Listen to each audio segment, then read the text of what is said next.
You're listening to the Common Descent Podcast.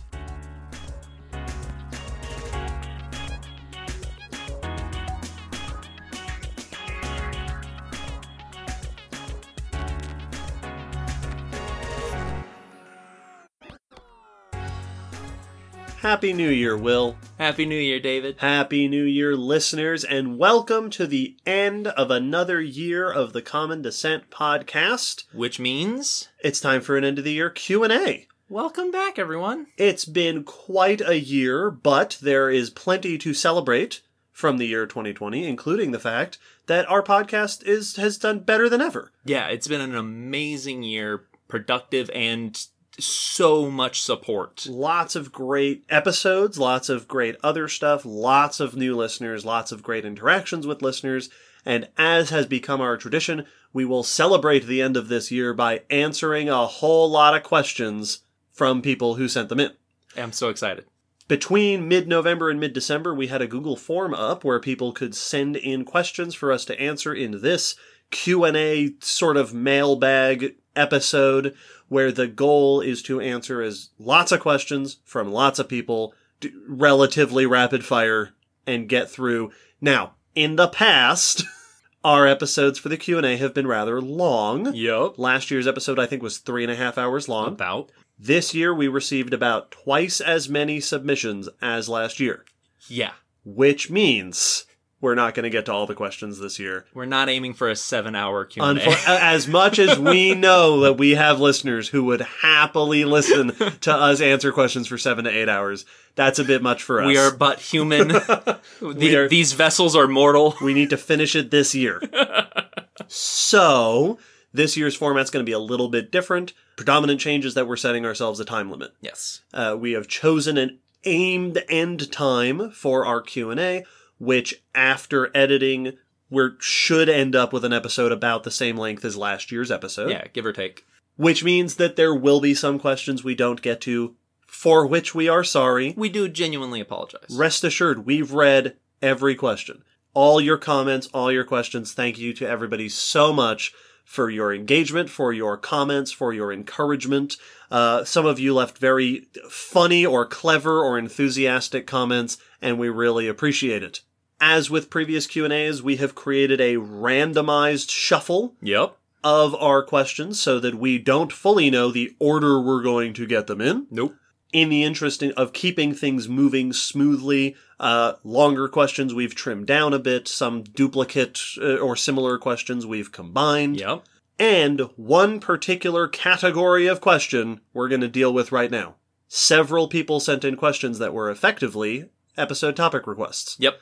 Could you do this topic? Have you considered an episode about this topic? We're going to answer all of those right now at the same time. Yep. Yes, absolutely. And they're on the list. And we have put them on the list.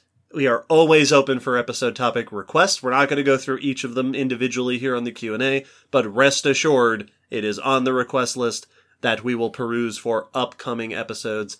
Thank everybody, as always, for giving us our topic suggestions. Yeah. And so, without further ado, let's get into this marathon of an episode. Like previous years, we're going to take turns reading out these questions. Will, would you like to start us off on our 2020 end-of-the-year Q&A? I absolutely would.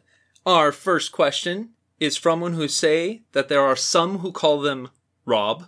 Hello, Rob. Hi, Rob. I think this is our Yes. artist friend, Rob. I believe so. Who did our logo for the new Common Descent logo. Yeah.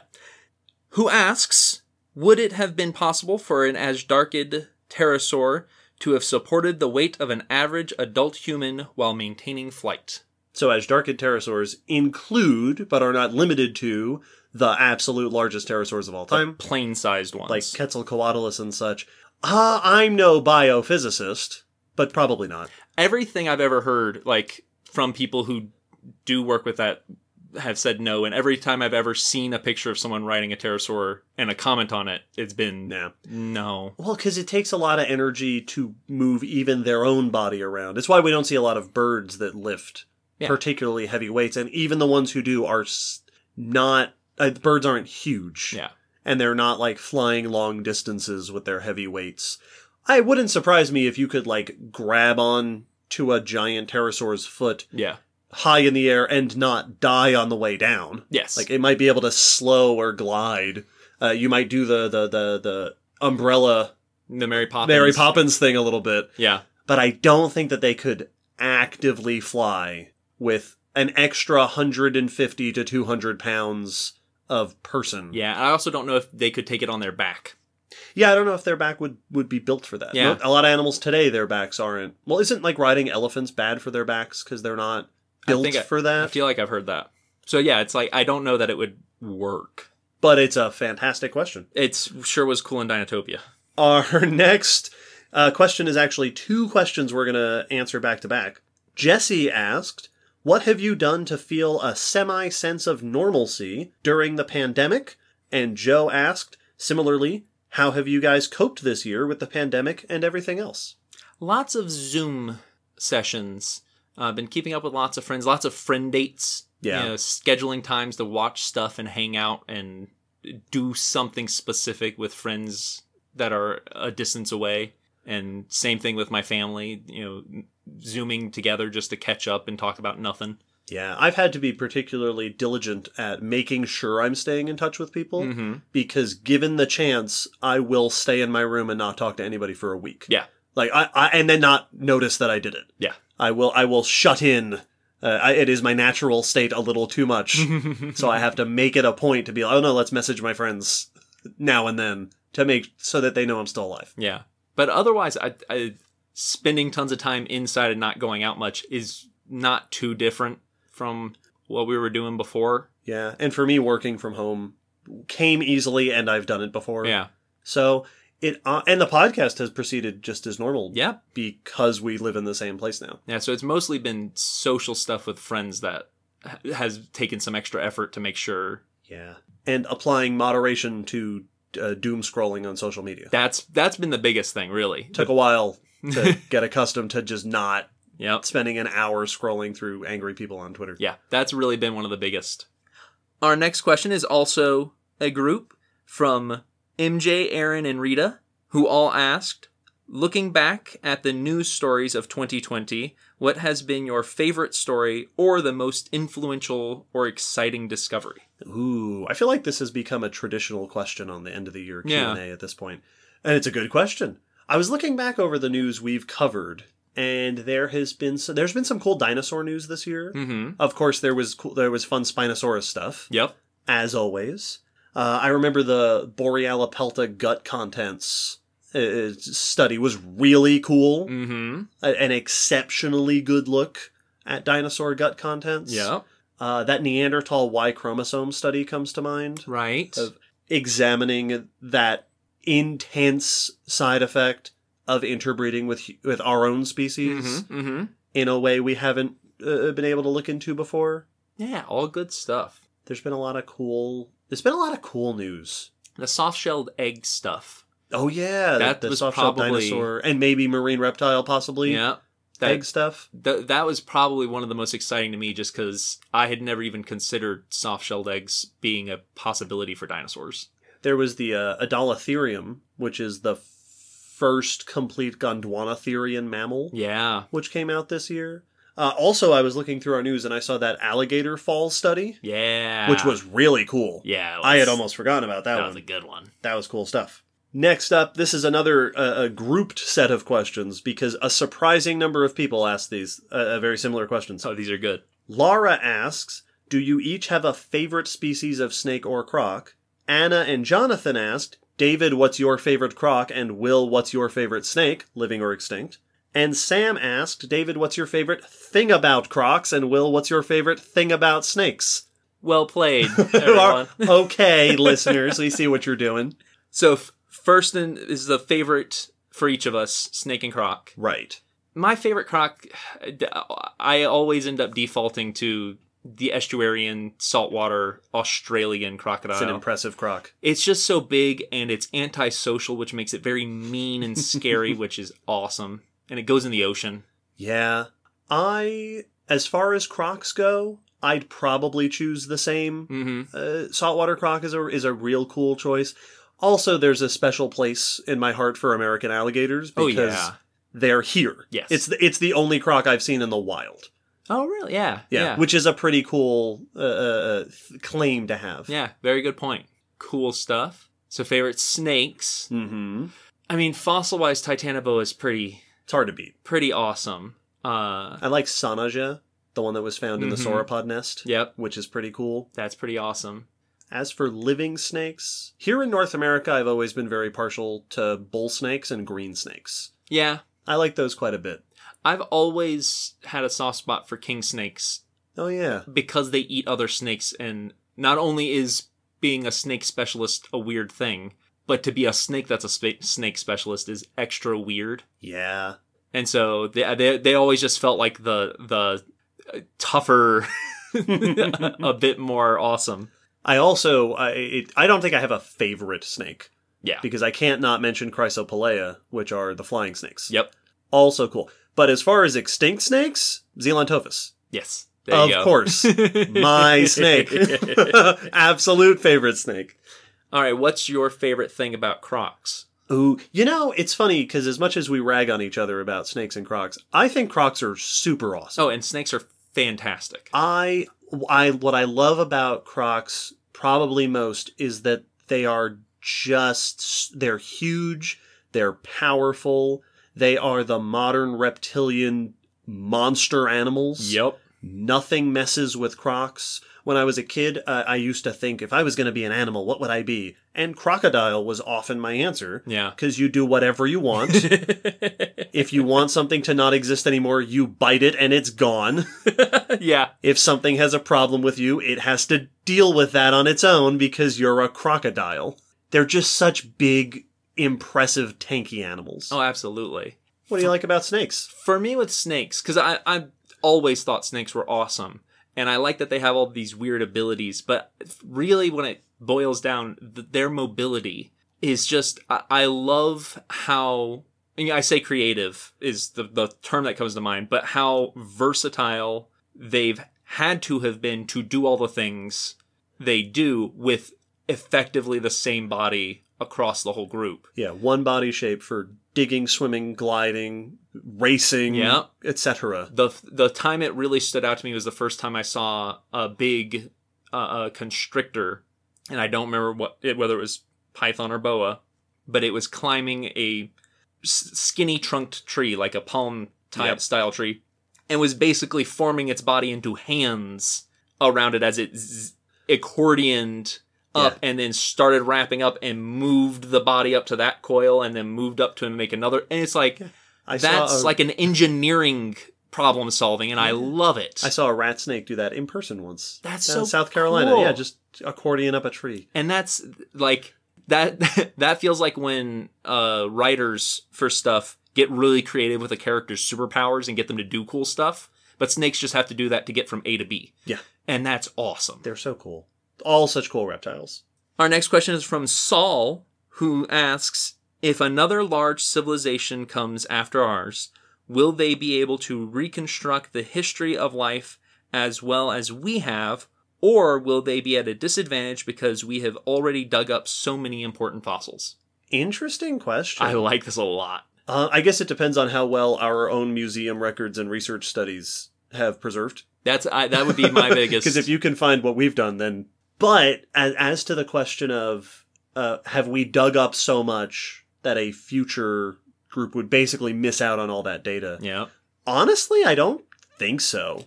Probably... I mean, there probably would be an They might not effect. find the same stuff. Yeah. Like, they're not going to find Sue. Mm-hmm. But there is so many fossils out there, and the surface of the Earth keeps changing as continents shift and weathering and erosion expose new surfaces. We are digging up new fossils nowadays at a greater rate than ever before. Yes. Because we're getting better and better at it, and there's no dearth of fossils. We're not running out of fossils. So I'd be surprised if there was like a future where they would go, well, all the fossils are gone. Exactly. I think there's so many that they'd be fine. We have, well, it's I think a great example is the Great Fossil Site, where we've hit 1% in 20 years of just sitting there and digging nowhere else. Yeah. Like, our team's not been, taking summers off to just leave. And so even if we all died out now, they'd still have most of the gray fossil site. Right. So I think it'd be all right. Yeah. It's a cool question. Awesome question. Here's another pair of similar questions. Larissa asks, how do we guess how many animals of a species lived at any given point in time? How does it work for organisms that don't fossilize well? And Joel asks, is there an estimate of how complete our picture of past ecosystems is? Is there a way to estimate how many prehistoric species we may not know about? Very good questions. It is. This is definitely an obstacle that paleontologists have to try to overcome, and it is not always equally difficult or easy to approach depending on the site and the organism you're dealing with. Yeah, there are I've seen some studies that have tried to get at, can we estimate how rich this ecosystem was? How widespread might this ancient species have been? But I think the short answer, in the spirit of the Q&A, the short answer is we don't actually have a consistent good way to do that. No, because I have heard of people trying to roughly estimate and calculate for how much we might be missing. And to fill in the missing data with that. But usually based on modern biodiversity. So if we assume modern is similar to what we find in the past. There have been estimation attempts, but not particularly reliably. Yeah, and I don't think that it's going to work differently for each different fossil site and different organisms. And like Larissa points out, if you're asking about earthworms, we have very little data to go on. Yeah. So it's hard to know. Yes. Next question is Sam, who asks, have either of you played Spore? It has a special place in my heart, but it isn't a great game, and it has a serious Great Chain of Being theme. Yeah, I agree with the Great Chain of Being. So Spore, I've played Spore. Yep. I know you've played Spore. A ton. I haven't played a lot. I've dabbled a little bit in Spore. I never owned a Spore. I've made a lot of things in Spore. Yeah. I thought it was fun. Yeah. That's pretty fun. I got excited about you can evolve your own lineage kind of thing, and then when I got in there and I discovered that the way you evolve it is by actively slapping wings and extra limbs on it, I lost interest a little bit.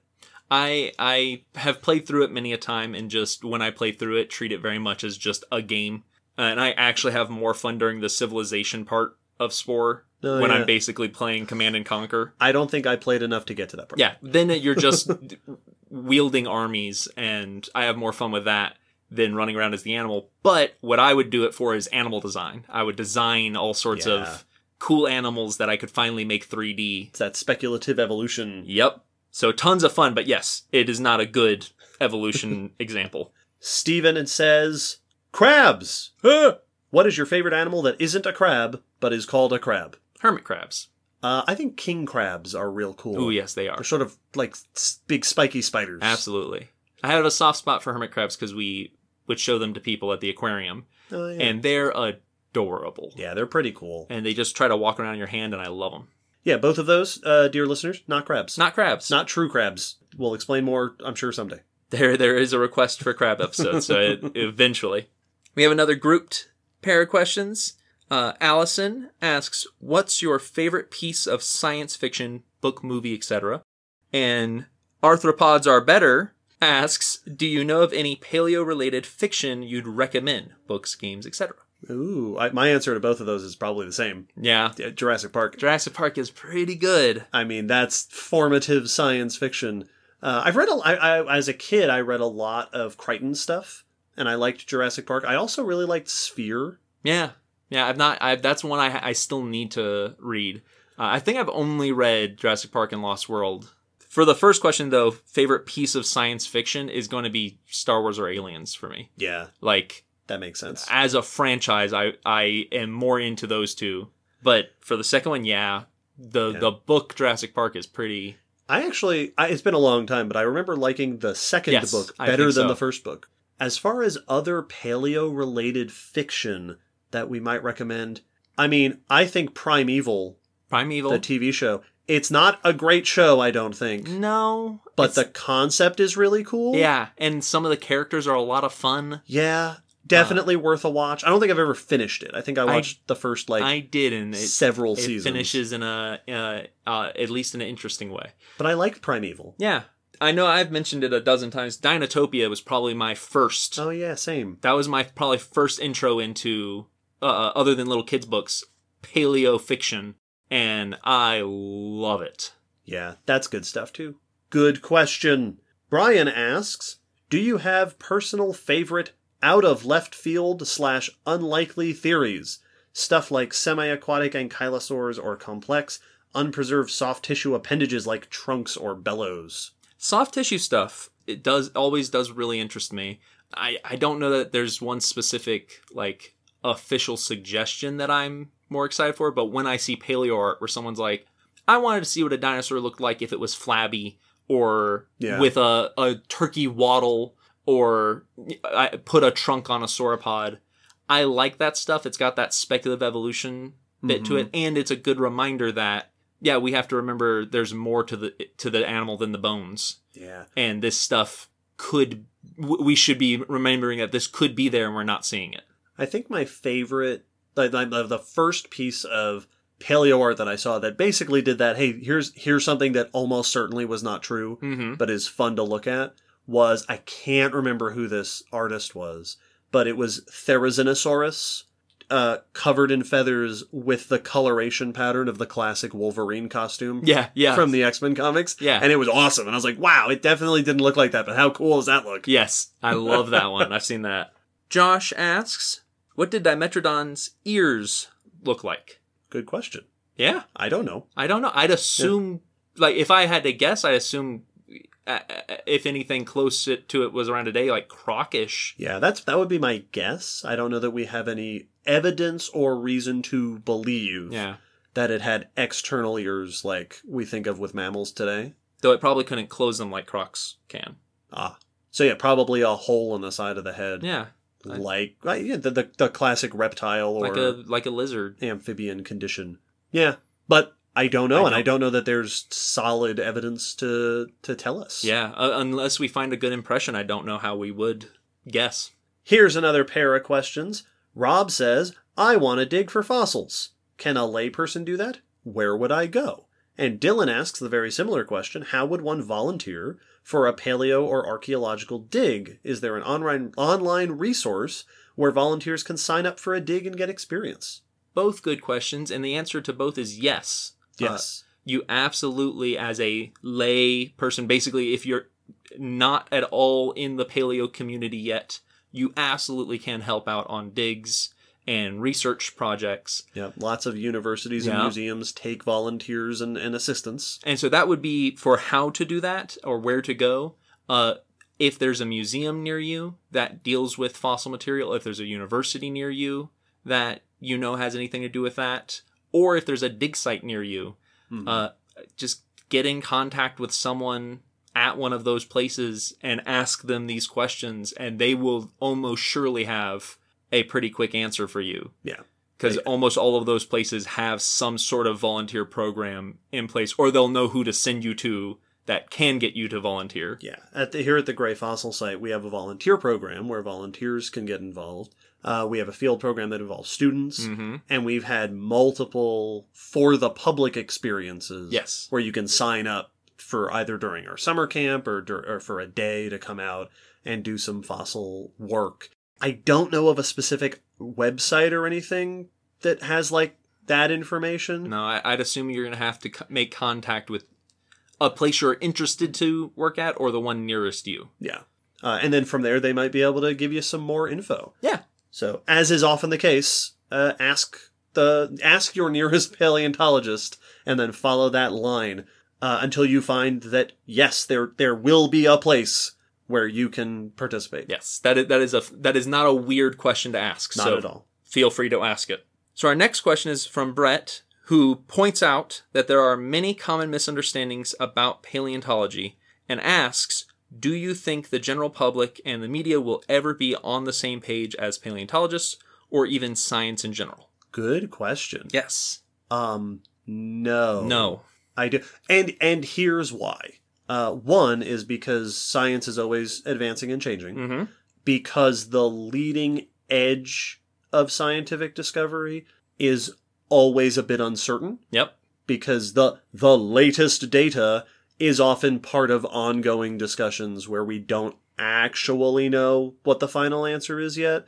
Like, look at Spinosaurus kind of thing.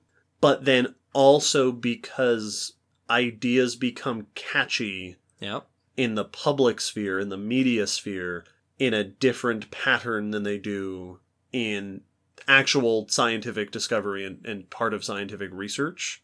I don't think that it's reasonable to expect the general public or the media to be up to date on all the things. Well, it's also impossible to update the public side of things as quickly as we can update the researcher's view, because if you're dealing with textbooks in primary schools, in public schools, well, even if those are just 2 or 3 years old, something could be discovered in that time that makes a chapter in them completely wrong, and we can't replace every single one of those books as quickly as the science might be updating.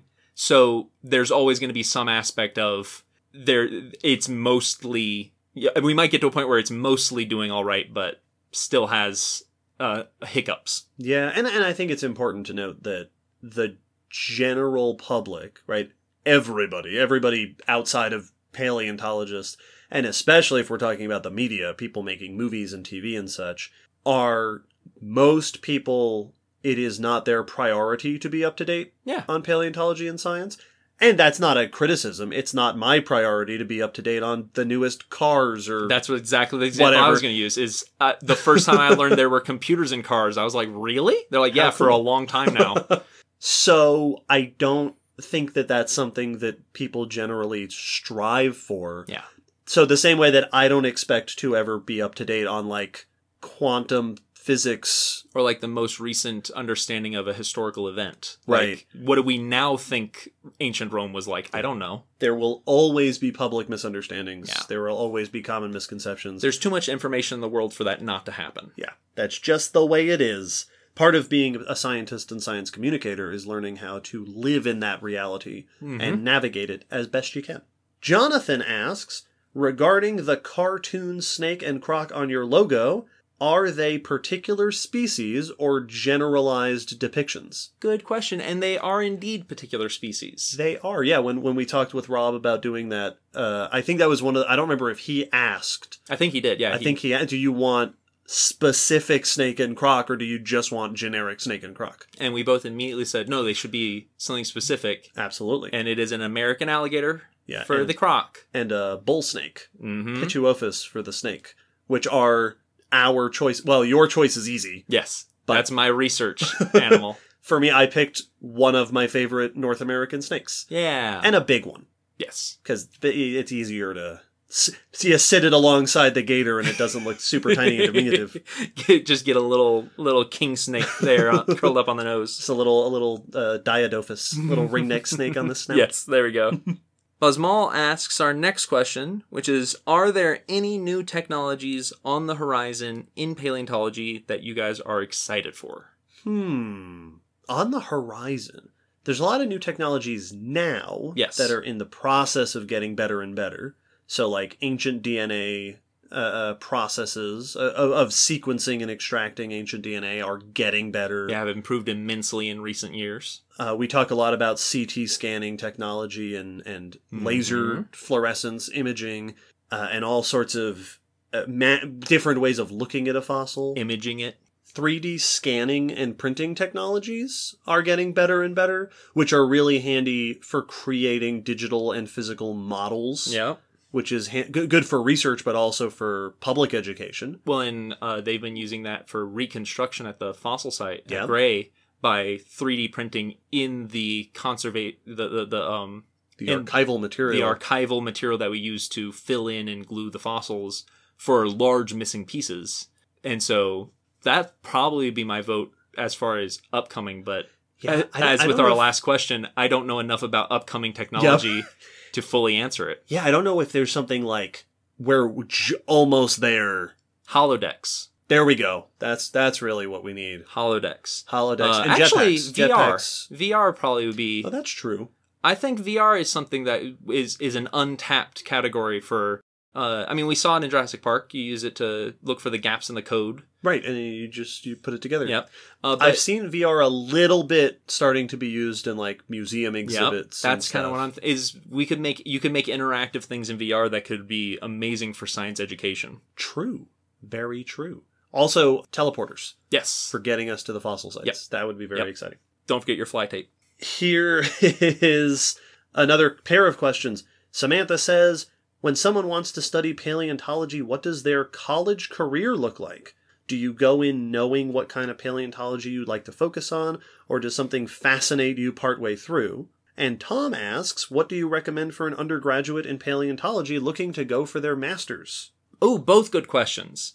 Well, for the first one, for Sam's, when going through undergrad, I think you'll get a different answer for each paleontologist you ask. I personally have friends who didn't know that they were going to be a paleontologist until they found out it was a career option partway through. Mm-hmm. And then went, you mean I can actually study that and get a job as that? And someone was like, yeah. And they went, well, then I'm switching right now. Yep. I know other people who went in knowing I knew I wanted to go into paleontology when I started undergrad. Same. And for me, I studied biology for two reasons. I was already not very interested in rocks and much more interested in animals when I started, but also there were no geology courses at my undergrad. Right. So I just focused as much on biology as I could and knew that I was going to be studying the animal sides of things, but I didn't know what I would be studying until I got to Gray Fossil Site, or to the ETSU. Yeah, most paleontologists in undergraduate, if you know you're going to be a paleontologist, are coming up through biology or geology. Yes. Because most undergraduate places don't have a specific paleontology focus. No, not really. At the undergraduate level. But you can also be an engineer and then become a paleontologist later. Well, especially for people who are going into it secondarily or not planning to go into it. There's computer scientists who have ended up as paleontologists because there's lots of examples of people who helped out on a research project where it's like, hey, we need to model this, or I need to build a robot that does this. And then this person helps them, is interested by it and enjoys it, and then continues, and now they're like presenting at SVP regularly. Yeah, I've known people who were mathematicians, engineers, archaeologists, who then move over into paleontology. So there's not really a single course. Follow your interests and look for where they overlap with paleontology, and that will be a potential path. As for the second question of what we would recommend, you're gonna have to look into sciences typically. Like, that's not to say you could definitely deal with paleontology. There are people who work within paleontology in how fossil sites relate to native lands, and so like there are social and economic routes into the paleontology world. Right. But usually you're gonna need to be working on those science classes. And if you're looking to go for your master's, in terms of recommendations for that, find what you want to do and then look for the people who do that stuff. Yeah, look up some research, look for the names that are on that research and see where they are. Yeah, you can choose where, as you're advancing, you can choose to advance to a new place for the place you want to be. Yep. If you want to do paleontology in Europe or whatever, for the kind of thing you want to study, the kind of person you want to work with. Some places offer lots of different experiences. Some places it's a bit more specific. So, as is often our advice, talk to people. Yeah. They will tell them what you want to do, and they'll lead you in that direction. Yeah, they will tell you. When I got here to ETSU, and they said, all right, what are your interests? I was like, well, definitely reptiles. I like dinosaurs. The first thing they said was, all right, cool. Well, you're not going to do dinosaurs if you come here. Not here. And I went, all right. Do you have alligators? And they said, yes. I went, cool. Close enough. And so, yeah, just talk to people, and they will let you know what they do and don't have. They're not going to invite you there under the pretense that you can study saber-tooths and then be like, no, we don't have anyone who knows about that. Right. Good questions. And best of luck to one or both of you. Yes. Dorothy asks, why don't most animals photosynthesize?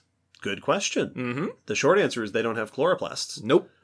So there are a bunch of animals that do photosynthesis type things. Some, like corals, do it through symbionts. Yep. I think there are some insects that have other kinds of sunlight capturing pigments that get a little bit of energy from them, I think. There's that sea slug that steals chloroplasts from, I think, algae. So there are some animals that do things like photosynthesizing. From what I've read, I think that probably the two big reasons why animals tend not to photosynthesize are, one, because they just don't have the tools for it. Yeah, our cells don't make chloroplast. And two, I've also seen it suggested that animal lifestyles would not be sufficiently powered. Yeah. That we move a lot. I was about to say, how often do you see trees running around? Right. We have complex organ systems. We have brains. We have... The way that our bodies function requires a lot of energy that we might not actually be able to get from sunlight, and that moving a lot interferes with photosynthesis. Yeah. Like, if you move, you're moving, if not your whole body, the cells that are important out of the sun. Yeah. Are you moving in and out of shade? Are you, right. You know, when you go to move, do you turn part of your body away from the sun? Yeah. Like, so it probably just isn't compatible with the animal body shape, body design, body organization, and lifestyle. Yeah, well, and the animals you listed that do have a more plant-like lifestyle also live much more like plants. Like, yeah, coral is very plant-like. That's their basic... It takes effort to explain to people why it's not a plant. Right. Cool question. Sam asks... 102 plus episodes later, is the fire still there? Has the podcast become more of a chore than a passion? I hope not, and I hope you know that we get a lot out of it. Aw. Oh, thanks. Yeah. And I'd say, yes, it is. I'm fired up. It's the fire's still there. There definitely have been moments and periods where it has been more of a chore. Yeah, where we have a lot to get done. Yes. And not a lot of time to do it. Usually, though, that's more due to what else is going on around in our lives. Like when a pandemic happens? Yep. And less to do with, I'm just tired of doing this thing. It's typically, this was one extra thing on my plate. Right. This week that I would have liked one less thing to be on. But sitting around and talking about science with my friend. Yeah. Always fun to do the episodes and always still exciting to get responses and comments from the listeners. So yeah, this end of the year Q&A is one of those great moments where we're reminded how many people are engaged and interested in what we're doing. Yeah, very encouraging. Next question is by Pepper, who asks, what are your favorite sources of paleontology info and news? Good question. Mm-hmm. I don't know that I have like a go-to source for paleontology news. Normally it's just the internet. Yep. I follow lots of paleontologists on Facebook and Twitter who will often share news that comes their way. When I was a journalist, I was signed up for a lot of press emails. That would be, here's what's new in this journal this month, which some of those anyone can sign up for. And then a lot of the time I hear the paleo news through just online communities of paleo people that I'm connected with. Yeah, I'd say if you listen to our news sections, you'll notice that there are definitely a few sites that we tend to use more often than others. Yeah. Those are the ones that we find to be pretty reliable and pretty well written and pretty well done. Yeah, there are some web news sites that are better than others. Yeah. Some authors, yes, journalists who do really good jobs. But oftentimes, when I'm looking for news for a new episode, a lot of times I'll do a Google search. Yeah, I have a slew of news sites that I will pop open, and then if I don't find it on there or find what I'm looking for, I'll just do a Google search. Yeah. So yeah.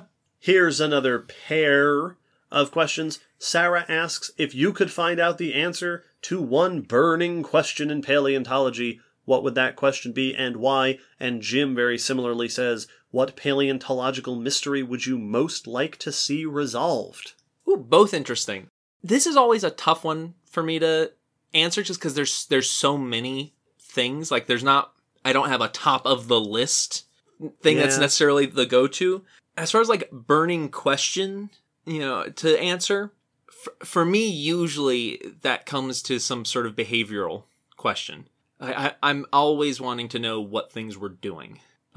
That's I feel like that's such an important aspect of how to understand an animal. And, you know, as an animal biased person. And that's something that we so rarely get even glimpses into, that if I could get an absolutely, you know, definitely true answer, you know, factual answer to a question, it would probably have something to do with what was something doing with this piece of anatomy, or what was it, you know, how was this group behaving, you know? Yeah. I feel like I'd be inclined to say, tell me how things started flying. Yeah, yeah. What is the actual story of the origin of flight in each of the groups that has done it? That'd be a good one. Those would be the kind of things for me. Also, the entire fossil record of snakes. Yes, yes. Show me the whole thing. Yep. Let's solve that mystery. Yes. Yeah. No, those are good ones. Those missing origins would be pretty good. I might have to join you on that. Yeah. Our next question is from Thomas. What is the dream for your future science communication output? Would you consider trying video or maybe one day TV? That depends, Thomas. Do you work for the TV company? If you're scouting. If you're... I don't know that I have a specific image in mind. Just however we can reach people. Yeah. We're always thinking about, are there new things we could do? Are there new avenues we can explore? We've done some video. Mm-hmm. We've done some stuff on YouTube. We did some stuff with DragonCon. And we've had a lot of fun doing video. And that's something that we definitely plan on doing more in the future. If someone wants to give us a TV show, absolutely we would do a TV show. That'd be great. Yeah, I think the bottom line for us is we want to keep doing Common Descent. Like, this is definitely the kind of stuff we want to keep doing, and ideally as this. And we want to keep doing it right. Like, yeah, for education's sake, and make sure that it is hitting that goal in whatever form we do it in. But otherwise, we're pretty open to other mediums, potentially. And what people want. Yes. What is useful and interesting and engaging for people. So every now and then people will send us suggestions, not for episode topics, but for like, hey, this would be a cool project for you guys to do. Do a video series or blah, blah, blah. And we can't promise to do all those things because a lot of that comes down to time or knowledge or resources. But we're always interested to hear what our audience is interested to see us do. And some of those absolutely could end up being fun stuff. That's how Spooky started. We did a speculative evolution episode and people were like, ooh, talk more about that. So we started Spooky and it's been great. Yeah. Michael asks, aside from Pokemon and tabletop, what other nerdy things are you guys into? Oh, I guess for me, or probably not the next biggest one, even bigger than those. Even bigger those would be Lego. Lego is my go-to. I just recently looked at a new a custom design from a person online and rebuilt it on my computer so that I can hopefully make it. Yeah, Lego is my go-to passion. Set up your Iron Legion Iron Man suit collection over there after Christmas. Yeah, I got the little Iron Man display for Christmas, and my family was like, "Oh, we're glad you like it." And I was like, "No, this seems like a simple set, but it's going to allow me to do so much more with what I already have." Which brings us to another thing that is a nerdy thing we're both really into, which is superhero stuff. Yeah, the MCU especially. We are big devout fans of the Marvel movies. We are hopefully optimistic about DC movies. Yep. That someday they're going to be good. Yep. That will get more like Shazam. More like Shazam. And less like everything else. Like all the rest. So big on stuff like that. I like Star Wars. Yep. It's pretty cool. I love Star Wars. Will's pretty into Star Wars. Right now, if you look on my shelves, you've got the Lego shelves, and then above that, my Yoda and other Star Wars stuff shelves. Yep. And I mean, listen to Silver Screen Science and Spooky, and we like a lot of nerdy pop culture stuff. Yeah, it's good stuff. Yeah. Jill asks, are all carnivorous dinosaurs theropods, and are all theropods carnivorous? Good question. The answer is no to both. Yes. I don't know that there are any known non-theropod dinosaurs later, like Cretaceous, Jurassic, that are definitely carnivorous. There have been some suggestions of traditionally herbivorous dinosaurs, or that we think of as being herbivorous, as possibly being omnivorous. Yeah, omnivory gets suggested. Leoningosaurus was suggested that it might have eaten a fish that one time. But there are a lot of early dinosaurs that were not actually theropods that were carnivorous. Yes. Early ancestors of sauropods were carnivorous. In fact, basically, the start of dinosaurs is all small carnivores. Yeah. And there have been plenty of theropods that became herbivorous. So a lot of ornithomimids are thought to have been at least partially herbivorous. Therizinosaurs are thought to have been partially herbivorous. And the world today is full of herbivorous dinosaurs. Tons of birds are herbivorous. Yes. So while they're famous for being the dominant carnivores of the dinosaur world, there are exceptions in both directions. And I feel it's also worth mentioning that almost no animals, like on average, are purely carnivorous or herbivorous. Like, True. Talk to someone who works on a farm and ask them how many animals they've watched their like horses or cows eat. Yep. I just saw a news article the other day about a cow just casually eating a snake. Oh yeah. And like herbivores will eat meat when they get the chance because that's a great source of protein. And we learn more and more as we actually pay attention that there's tons of carnivorous animals that will eat fruit when it's put in front of them. Yep. Even gators. Yep. So the truth is probably a lot of them were doing more of that than we realize. But yes, there's been some that we've even been able to identify. Laura asks, do you speak a second language? Would it be helpful in paleontology to do so? I don't, and yes, it probably would. I have. So when I was in college, I studied a bunch of different languages. These days, I don't. I have not been keeping up with it. I've run out of people to talk with. Right. But I studied French, and I was pretty good at it at a time. I was pretty good at Mandarin at a time. I was almost good at Japanese, and then that didn't last very long. Yeah. For some reason, that one just slipped away. Maybe I had too many languages in my head. I need to watch more anime. That must be it. But I don't know that I've ever really used my other language abilities for paleontology, but I did take a trip to China and do research in China for about 2 months several years ago. And in part, because I was interested in going to China and developing my sort of cultural knowledge and language skills, and I did get to use my language skills a bit while I was over there. So would it be helpful? Absolutely. I think that speaking a second language is generally something that would be helpful in basically every facet of life. It is a good thing to have. I've been in multiple language classes throughout my schooling, and I do not have an ear for language. I have trouble with English. I'm dyslexic, probably at least a little bit. Yeah. And so I have trouble with this language, so other languages are difficult. I encourage everyone to go learn. I loved studying foreign languages. Someday I'll get back into it. But yeah, there's tons of paleontology in South America, in Asia, of course, all across Europe. Yep. Tons of reasons to learn other languages. We have another grouped question next. Oxyane asks, do you think an extinct species could have developed human-like social structure as well as human-like cognition and or intelligence? And Anthony asks, what do you think of the Solarian Hypothesis? Do you think it's possible for a civilization as advanced as some ancient human ones, to have existed in deep time?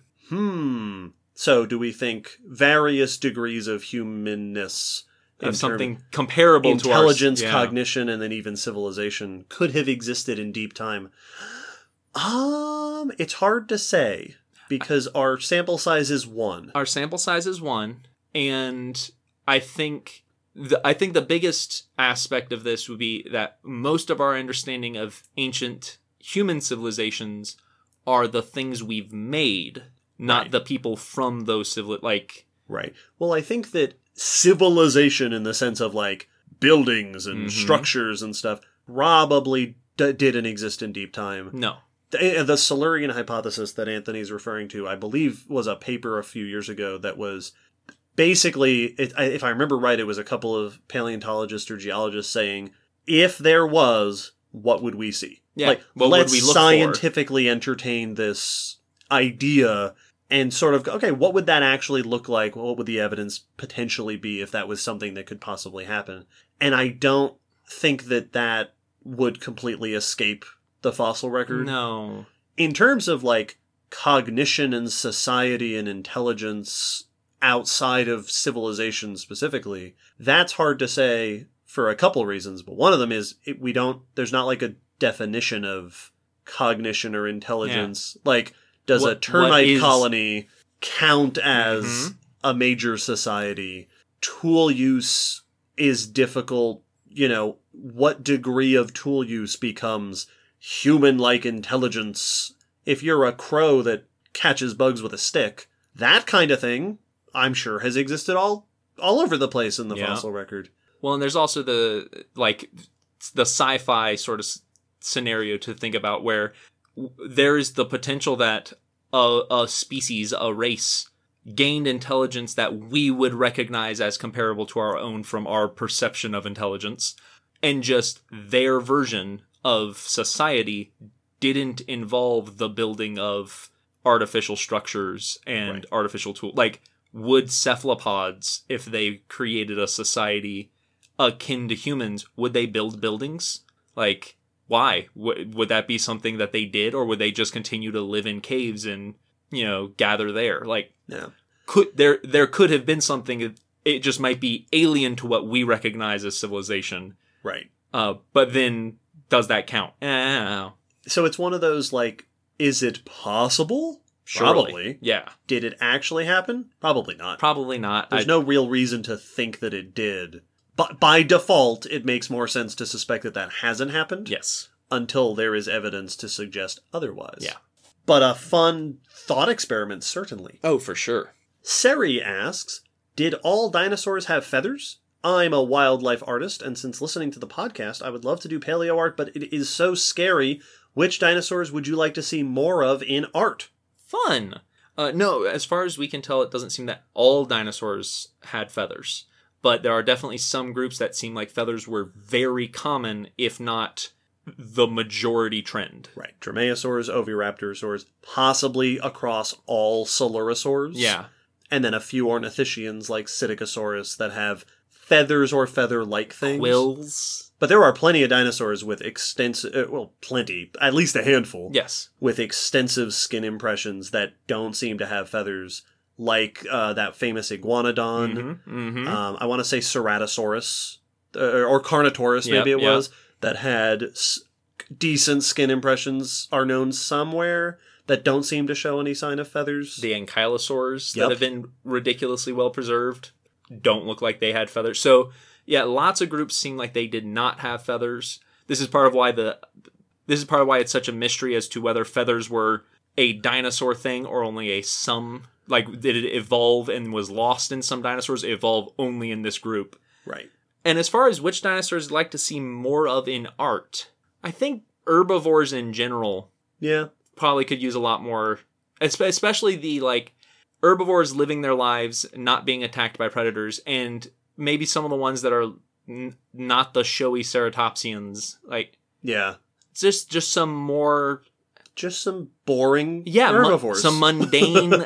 in their life, you know, what the equivalent of a herd of gazelle or zebras, like the common stuff. Yeah, it was like most of the times I see deer, they're not being attacked by wolves. Yeah, they were just walking around my backyard. Like, stuff like that would be nice. I feel like just to remind people that these were animals and it wasn't an action movie every time. Dinosaurs were doing something. I think that's I'd agree with that. Also, I can totally understand why paleo art would seem very scary to get into. But if you want to do it, you should totally do it. Find cool paleo artists and become friends with them, and then be awesome paleo artists together. Absolutely. Our next question is grouped again. We have a few people who asked similar questions. The first two is Jamie asked, as science communicators, how do you answer public inquiries regarding creationism without offending anyone or getting fired? And good question. In association with that, Eric asked, what is the best way to communicate with friends, family, coworkers that disagree with evolution and the geologic timescale? Good questions. Yeah, both very good. Profound questions. So we're dealing with the public as part of your job as a science communicator is, of course, different from dealing with family or friends. Yes. Because family and friends can get very personal and be difficult to navigate. Yeah, well, now there's an emotional connection there that there isn't with Joe Schmo who walked into the museum. Right. Generally speaking, when it comes to professionally, and some of this is definitely applicable in other situations, professionally, when you're communicating science with people who are not on board, whatever it could be, a creationist mindset, it could be generally anti-deep time, or people who come in the museum and don't believe the fossils are real, deny that fossils are a thing, anything like that. Probably the first rule that I try to remember, which is helpful for not offending anyone or getting fired, is that my job as a science communicator isn't to convince anyone to change their mind. Yes, because you can't. Because number one, not the job. Yeah. The job is to present information for people to take with them, insights, perspective, and info about science. But then also, because you're almost certainly not going to change a mind. A, because you're only with them for 5-10 minutes. And B, because that's not really how minds work. Every ounce of research that has been done on what we believe and how we change those beliefs shows that trying to change someone's mind, not like most of the time, actually makes them more resolute in their original belief, right? Because they go on the defensive. Yes. And that's just human psychology. That's how our brains work unless we train them to do otherwise. We don't want to be proven wrong. Yeah. And that happens in little things when it's, anytime someone's like, hey, you're wrong about that thing. There's always a little bit of that. I'm not so sure I am.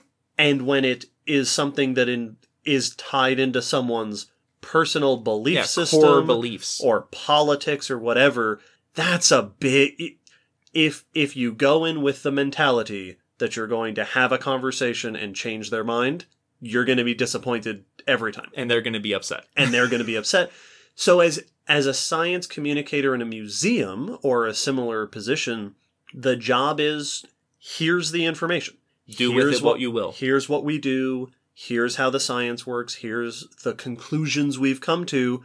If it is their perspective that they're not on board with that they listen to you and they say, cool, I don't believe any of that. Okay. All right. That might be a shame to me. I might think, oh, well, darn. Yep. But that's okay. Yes. They heard what you said, hopefully, and then they're going to go off and do what they will with it. The big thing to remember is don't make it personal. Yeah. Don't let it get personal for you, and don't make it personal for them as best you can. It's just about, here's the information, here's why it is supported by science, or if you're talking to friends and family, here's why I support that. Here's what is convincing for me. Here's the information. They're going to have their own perspective. Yep. If you're having a friend-family conversation, listen to it, understand where they're coming from, and recognize that at the end of the day, you probably aren't going to change anybody's mind. Yeah. What I would always tell my trainees is you can only teach those willing to learn. That is basically a universal truth for human psychology. Unless someone is open to new information and open to the idea of learning something new and changing their mind, you can't make those two things happen.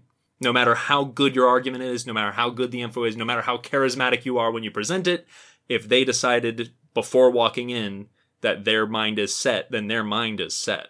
Yeah. So accept that, do what you can, and move on. Yeah. My advice for the tour guides at the museum when I've talked to them is maintain, be polite, as always, present the information as it is, defer to the institution, right? I did not divine these things. Yep. I didn't. This is part of the scientific process and community. And then if they get real angry, call me. Yeah. Call somebody else. Because as a tour guide, it's not your job, nor should it be expected of you to be yelled at by an angry visitor who really wants to argue with you. You are almost certainly not paid enough to put up with that. Absolutely not. And as for the family thing, when I've had to deal with that, often what it comes to is me requesting that I'm not going to try to change their mind, and I ask that they do the same. Yeah. It's that I'll lay it out flat. It's like, I'm not trying to change your mind, but you're not going to change mine, so please stop trying to. if you disagree with the things I say, then disagree with them. And if I disagree with the things you just say, I'll disagree with them. And we don't need to have a conversation about it every time. Yeah. And that's about it. So best of luck to both of you in your endeavors. Another question on this topic was from Cody, who said, do you or your peers discuss creationism coexisting with paleontology or science in general? It certainly comes up. Yes. You know, being a paleontologist, part of that career, part of that journey is understanding that there are some rather strong forces out there. In opposition to it. At the sort of broadest level, paleontology doesn't exist in opposition to people's personal belief system. Mm-mm. So, like, there are tons of religious people out there who have no problem with paleontology or even being paleontologists. Absolutely. I know plenty of people who manage to maintain their own belief in a system of divine morality or even in a creation in the sense of this universe being part of a divine plan or whatever their version of a religious belief is. That doesn't conflict at all with their understanding and acceptance of paleontological science. Yeah, I have a number of friends who fall into that category. The part where friction comes in tends to be when a person's interpretation of what that story means literally conflicts with what scientific evidence suggests to be the reality on our planet. Yeah, it's that their perceived version of reality is clashing with science's observed version of reality. And oftentimes that leads to movements like creationism, as we're normally referring to it, or intelligent design, that effectively are anti-science. Or they're actively either trying to disprove scientific theories or replace them. Right. As this is what actually is true. And in those cases, that can't really coexist with paleontology or science in general, because it really is working in opposition to those things. Yes. So, short answer, it's a real complex scenario, and just like the question earlier about public misunderstandings or being on different pages from the scientific community, it's not going away anytime soon. Nope. It's just, if you're a paleontologist, that's a factor of society to be aware of. Not unless suddenly all humans get on the same page about something all at the same time. Hive mind. We've got another couple of questions here on a similar note. Larissa asks, in this year of restrictions, how do digs work? How does the science community work together during a pandemic?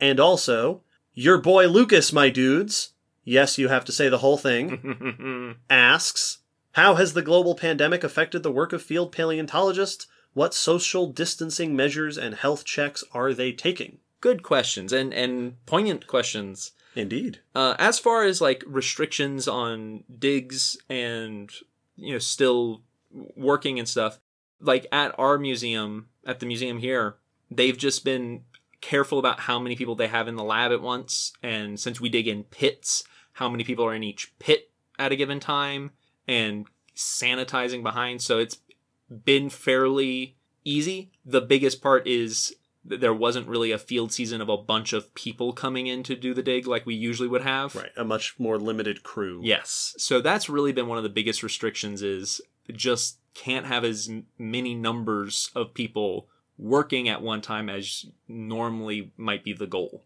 Yeah. I know that a lot of science has moved to online outreach, online conferences has been a big thing. There have been a lot of Zoom meetings, both within departments and internationally or inter-institutionally. Raising those stocks ever higher.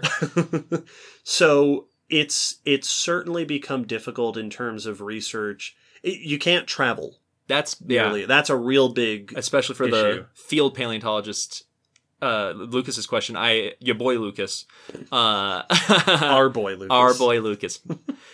I assume there's lots of researchers who would have gone out of country that weren't able to, and even within the country. Yeah, field work, other lab work. I know that there were people who were planning on going to other museums for their research, and it didn't happen. For some people, they've been able to supplement it, I know, with online communication or digital sharing of info. But for other people, it just hasn't happened. Well, and I know a lot of projects are on hold. Yeah.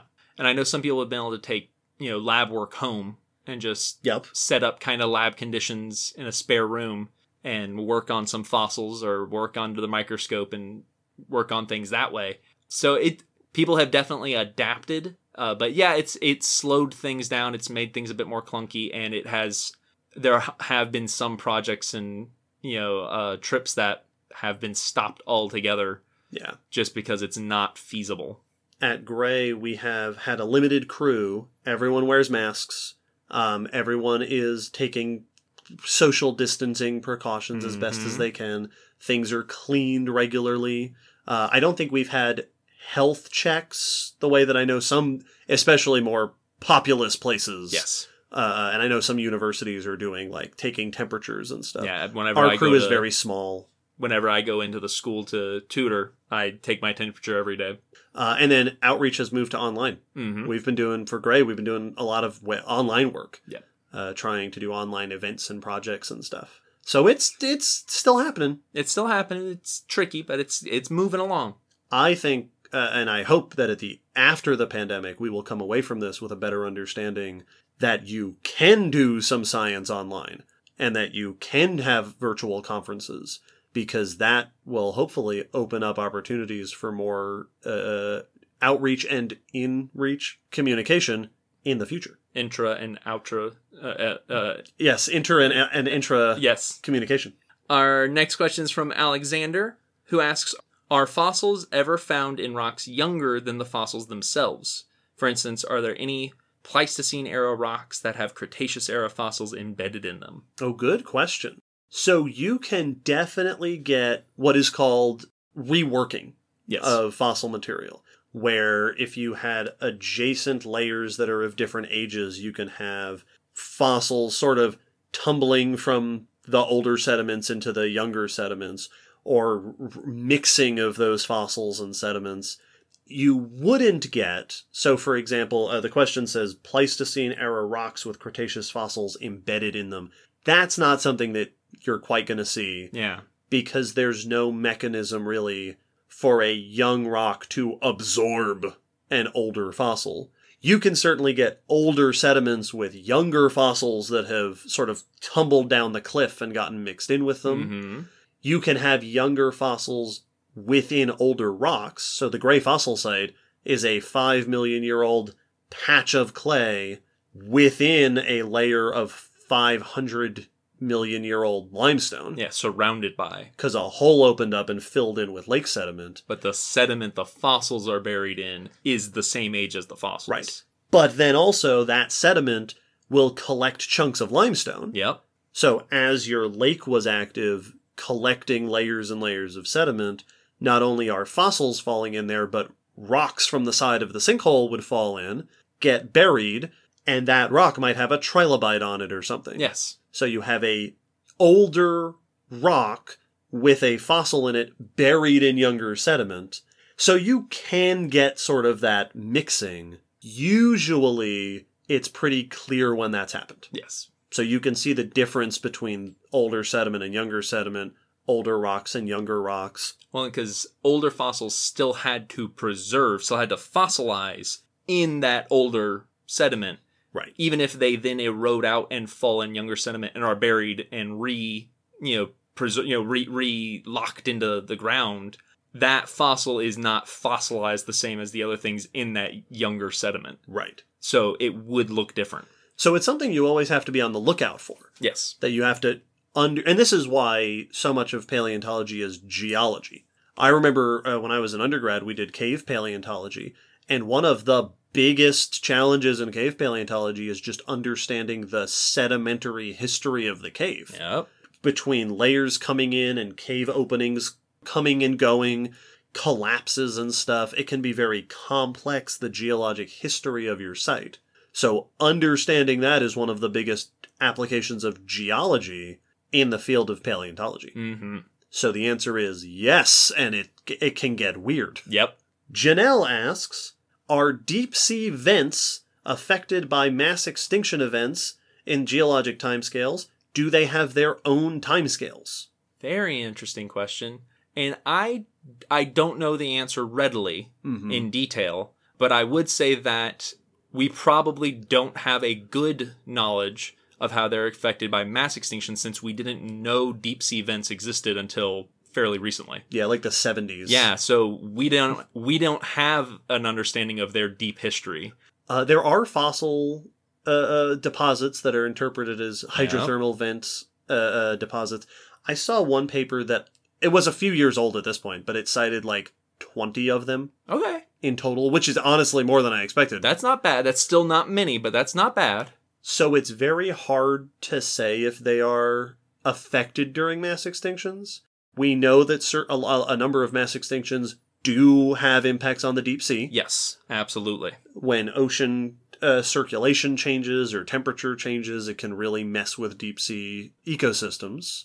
And I did see a study that was looking at fossil versus modern hydrothermal vent communities and found that modern vent communities are made of modern species. Yes. So it's not like old groups have been remaining. Like Paleozoic types of organisms have stuck around. No, they have changed as, right, Paleozoic hydrothermal vents are going to have Paleozoic hydrothermal vent creatures. Organisms, right. So it's not that they've just been sort of locked as refuges of little lost worlds over the eons.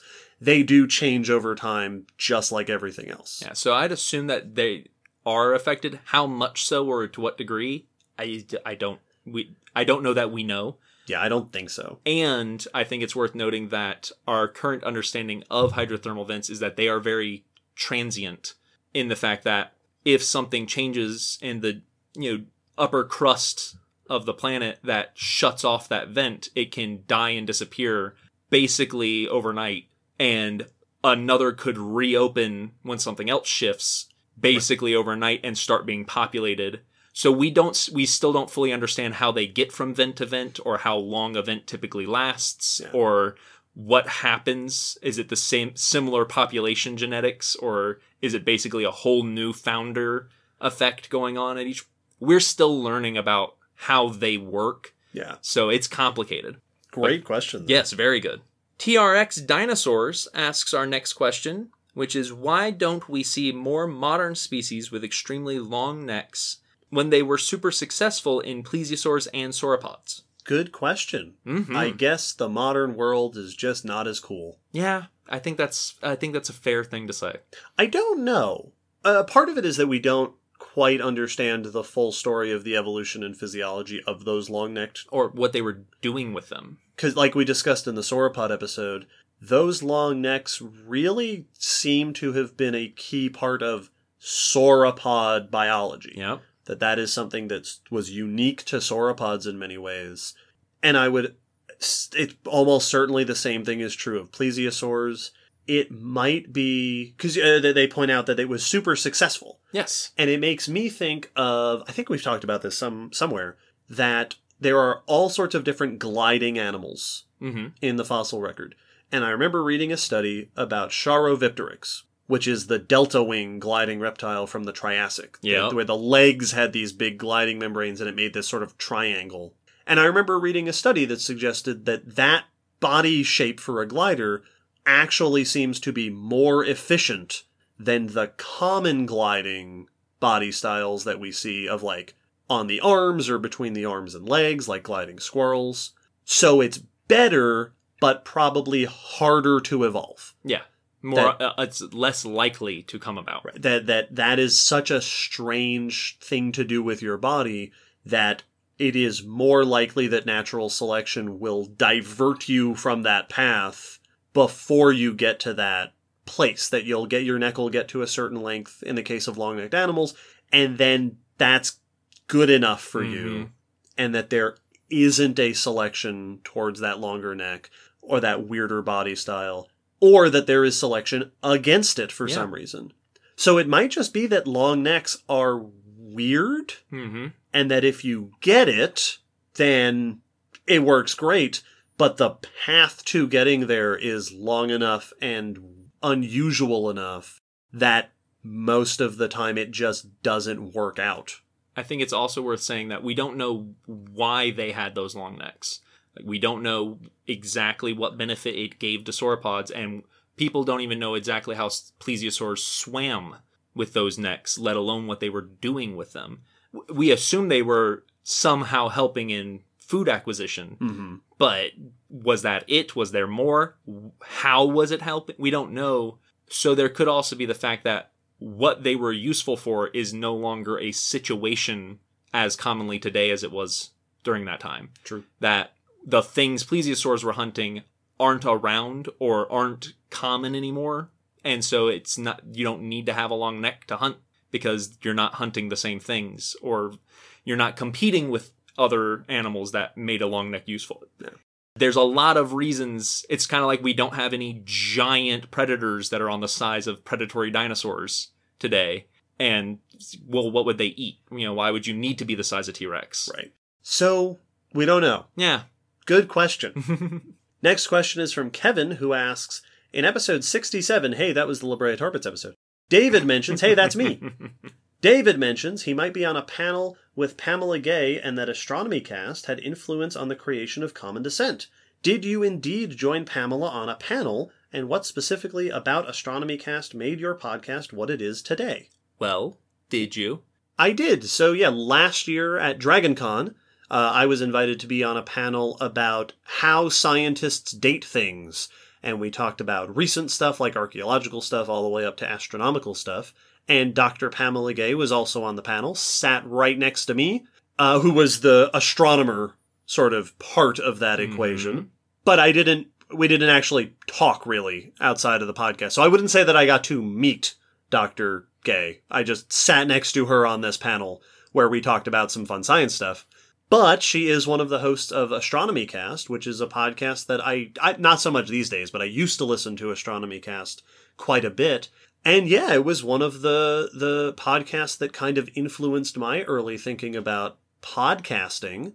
Specifically, I liked their format of... First, I like that there's two voices. That one voice is kind of, you have the information for this topic, and the other voice is there in a supportive role, which we kind of do. And I really liked that each episode has a topic. Black holes, supernovas, the Curiosity rover, or whatever it is. Those are a couple of the things that I saw and thought, I like those aspects of a podcast. Yeah. And kind of helped influence the development of this podcast. And it's worked out pretty well. And it's worked out pretty well so far. Our next question is from Hannah, who appears to be 5 years old. Hi, Hannah. And asks, what did Stegosaurus sound like? Oh, good question. Once again, there is a very short answer, which is, we don't know. We don't know. Because the parts of Stegosaurus that made noise, right, the throat, maybe the nose, stuff inside the nose, don't fossilize typically very well. There have been plenty of studies on dinosaurs that have looked at, okay, well, what are your nose passages shaped like? The airspace, where the air would be moving. If you were pushing air through there to make noise. So there have been some studies of what kind of noise might you have made, what part of your face might you have used for making noise. I don't know if there's been studies like that with Stegosaurus specifically. Yeah, and I don't know how much we know about whether Stegosaurus was social. Like, did it travel with other Stegosaurus?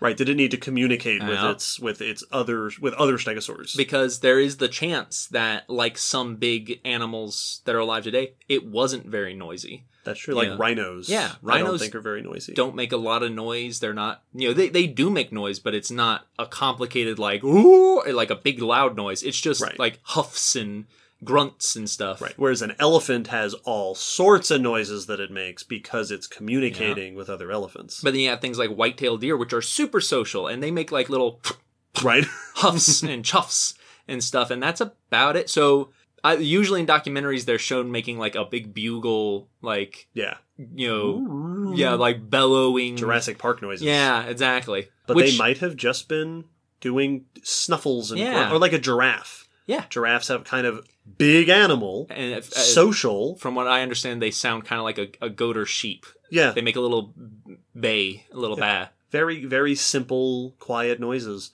So we don't know. Yeah. And if we find that out someday, it will be really helpful in understanding how stegosaurs lived. Yes, it'll be important.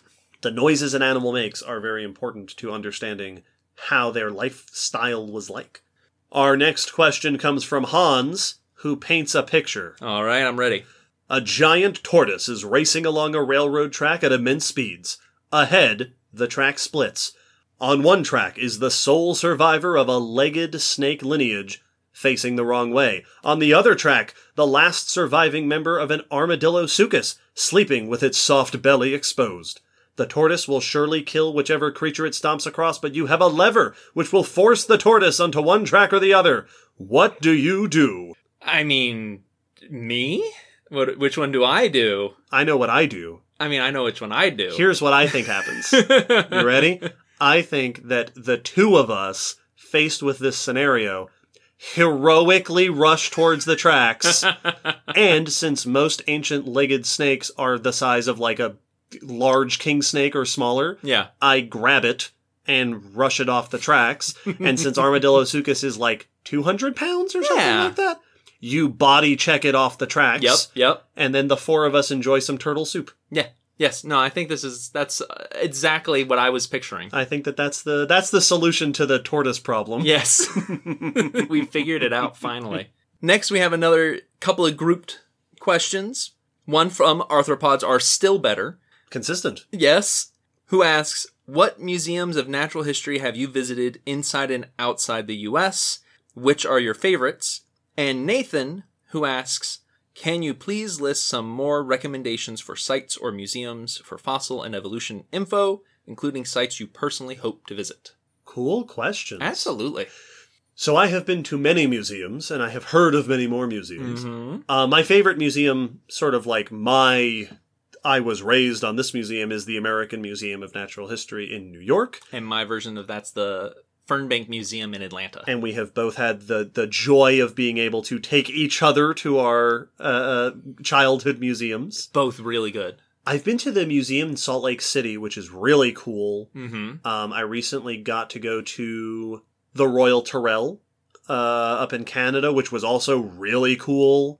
I didn't get... I went through London once many years ago on the way to and from SVP and did not get to go to the Natural History Museum of London, which I wish that I had. Bummer. That's one I have been recommended and I'd like to go. Of course, there are a number of cool museums in Germany. Great place for paleontological history. So there's all sorts of museums all over the world, some of which I've been to and some of which I'd like to go to. And as far as sites to visit, I mean, Great Fossil Site. Yep. Certainly. Should be the top of your top list. Tier. The La Brea tar pits was awesome. Been there. Really cool. And then, of course, honestly, there's a bunch of fossil sites that are UNESCO World Heritage Sites. True. Like the Burgess Shale, like, I want to say the Messel Pit, which is in Germany, is also UNESCO site. The Solenhofen, I don't know if the Solenhofen's a UNESCO site, but it's a very famous historical site. Archaeopteryx comes from the Solenhofen limestone. So, yeah, there's all sorts of... those are the handful that are off the top of my head. Museums that I have either been to or would like to go to. Yeah, my list is much smaller because I've never been to a museum outside the country, unfortunately. And I've really only been to museums mostly here on the East Coast. Like, I've been to the Florida Museum of Natural History, which was awesome. Good museum. It was a good one. I've been to I think it was the Houston Science Center, which was a really cool... It had some fossil and natural history stuff, but also had lots of cool, like, engineering and stuff like that. Were you there when we went to SEAVP in Mississippi? Yes, I was. That museum... It's a long time ago, and I don't remember much about that natural history museum, except that they had a two-headed snake. Yeah. So cool. Yep. Because I remember that because we were going through, and I saw it first, and I was like, David! Quickly!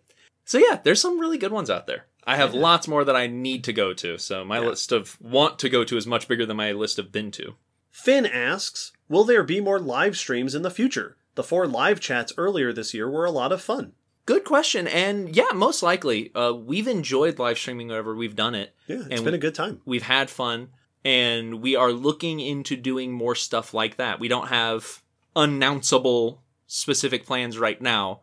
But almost surely, yes. Yeah. The live streams of various types and topics. Yes. So stay tuned.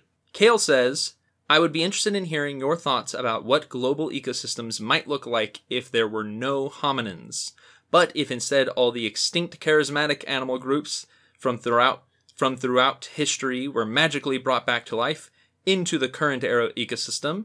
What would be the selective pressures? What happens in the water, on land, and in the sky? So it sounds like basically, what if we took all of everyone's favorite prehistoric creatures, dinosaurs, pterosaurs, mammals, and so on, put them all together in the modern world, and got rid of humans? Yep. What would happen? Chaos. Yeah. Dogs and cats living together. Mass hysteria.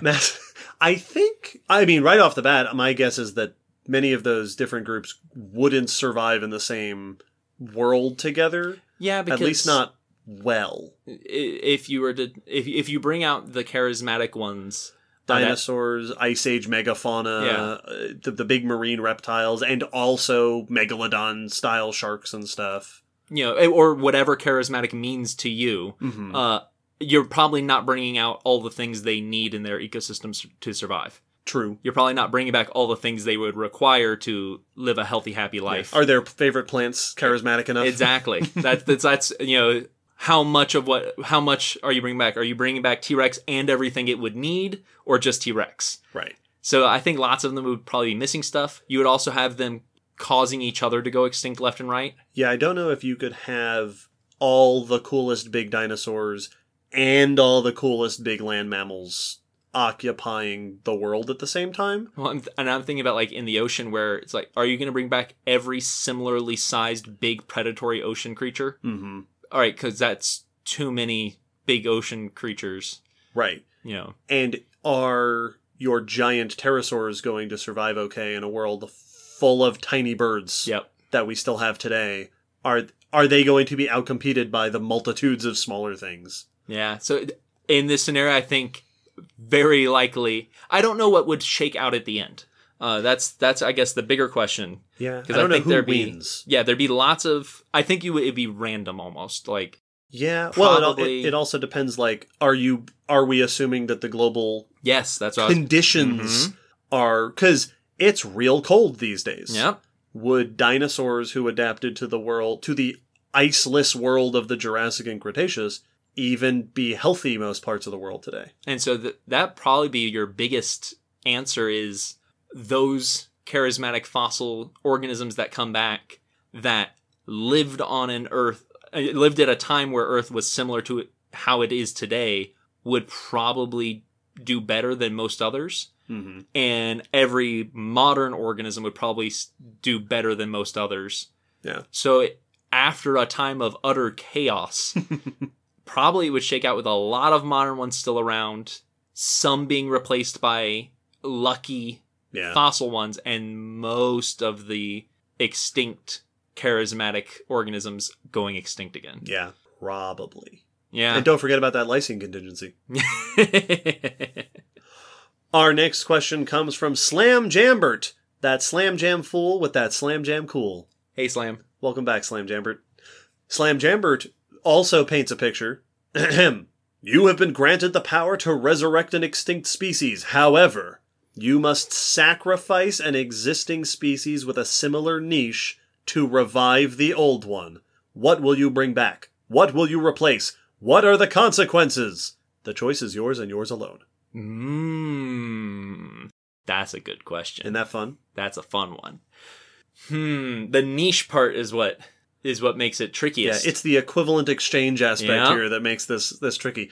I'm pretty sure I know what my answer is. Go ahead. Pick any suitable animal from the world today and replace it with mosasaurs. I don't care what it is. Yeah. It might be like the big predatory whales. Yeah. Like belugas or maybe not sperm whales. Those are like deep divers. But some of those, or like all hammerheads or whatever. Yeah. I don't care. Pick one of them, Get it out of there and bring me mosasaurs. That's what I I want. think that's pretty good. I feel like cetaceans are going to be taking a hit. Yeah, they are. I think that's the one that would have to be in my world. Some part of them. And if you're doing all mosasaurs, then most of them maybe. I don't know. Yeah, well, I guess you could pick... to avoid the scenario Kale described, where it's just absolute chaos, and there's too much. I'll be modest. Yeah. Just bring just one species. Yeah. Maybe a few species for proliferation purposes. I think along a similar note, I might have to say I'd be willing to sacrifice a few monitor lizards for some terrestrial crocs. Ooh. Yeah. Yeah. I don't need all of them. We don't have to get rid of all of them, but yeah. Like those water monitors. Yeah. Start out small. Yep. That would be pretty cool. Or I'll get rid of some iguanas and get me back a herbivorous croc. Ooh, that's true. Yeah, if you give me Simosuchus and I can get rid of name an iguana, I'll do that in a heartbeat. Where do I sign?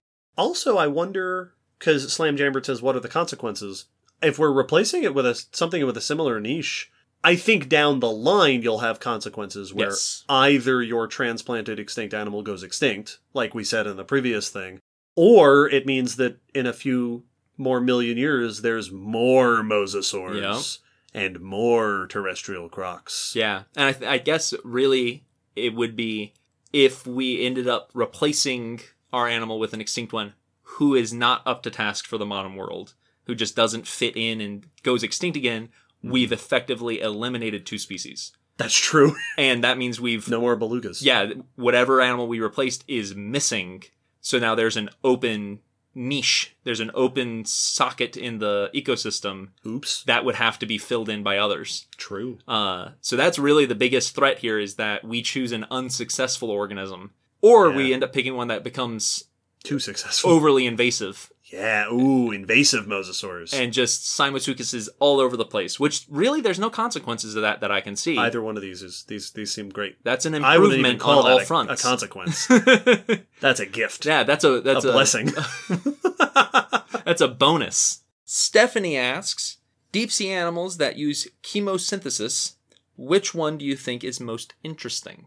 Ooh. I think I gotta go with tube worms. Tube worms are pretty awesome. That's pretty cool. Well, 'cause they're so big. Yeah. They're so much bigger than you expect, especially from an animal that thrives on chemosynthesis, on drawing energy from chemical reaction, from the chemicals being spat out of the ocean floor. I'd have to say that's probably my vote.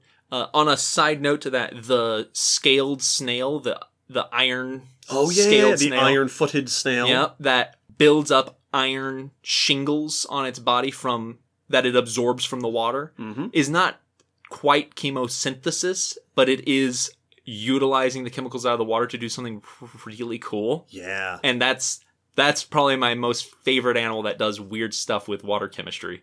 Yeah. But yeah, tube worms for chemosynthesis, yeah. No, I agree. Good animals. Matt asks, what qualifications are needed to work at an aquarium? It's always been a dream. It'll depend on which aquarium. The one I worked at needed you to have a high school degree, needed you to be going either in college for a related degree, science or education for an educator, and some sort of, science animal route for zoology or ichthyology or something for the animal care people. Or have that degree. And then the animal care people often wanted you to have some animal experience, even if it was just volunteering, that you have been in the room with a wild animal before we hire you to be in the room with wild animals.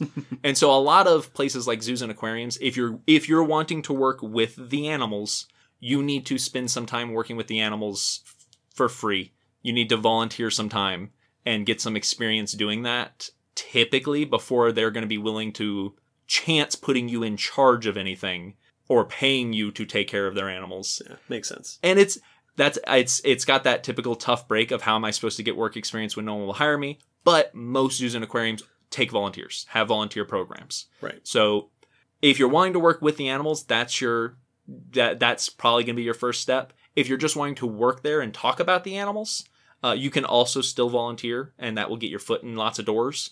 when a position opens up if one's not open at your local place. Otherwise, a lot of the people who are educators at my aquarium weren't animal specific. You know, they learned most of their animal facts coming in.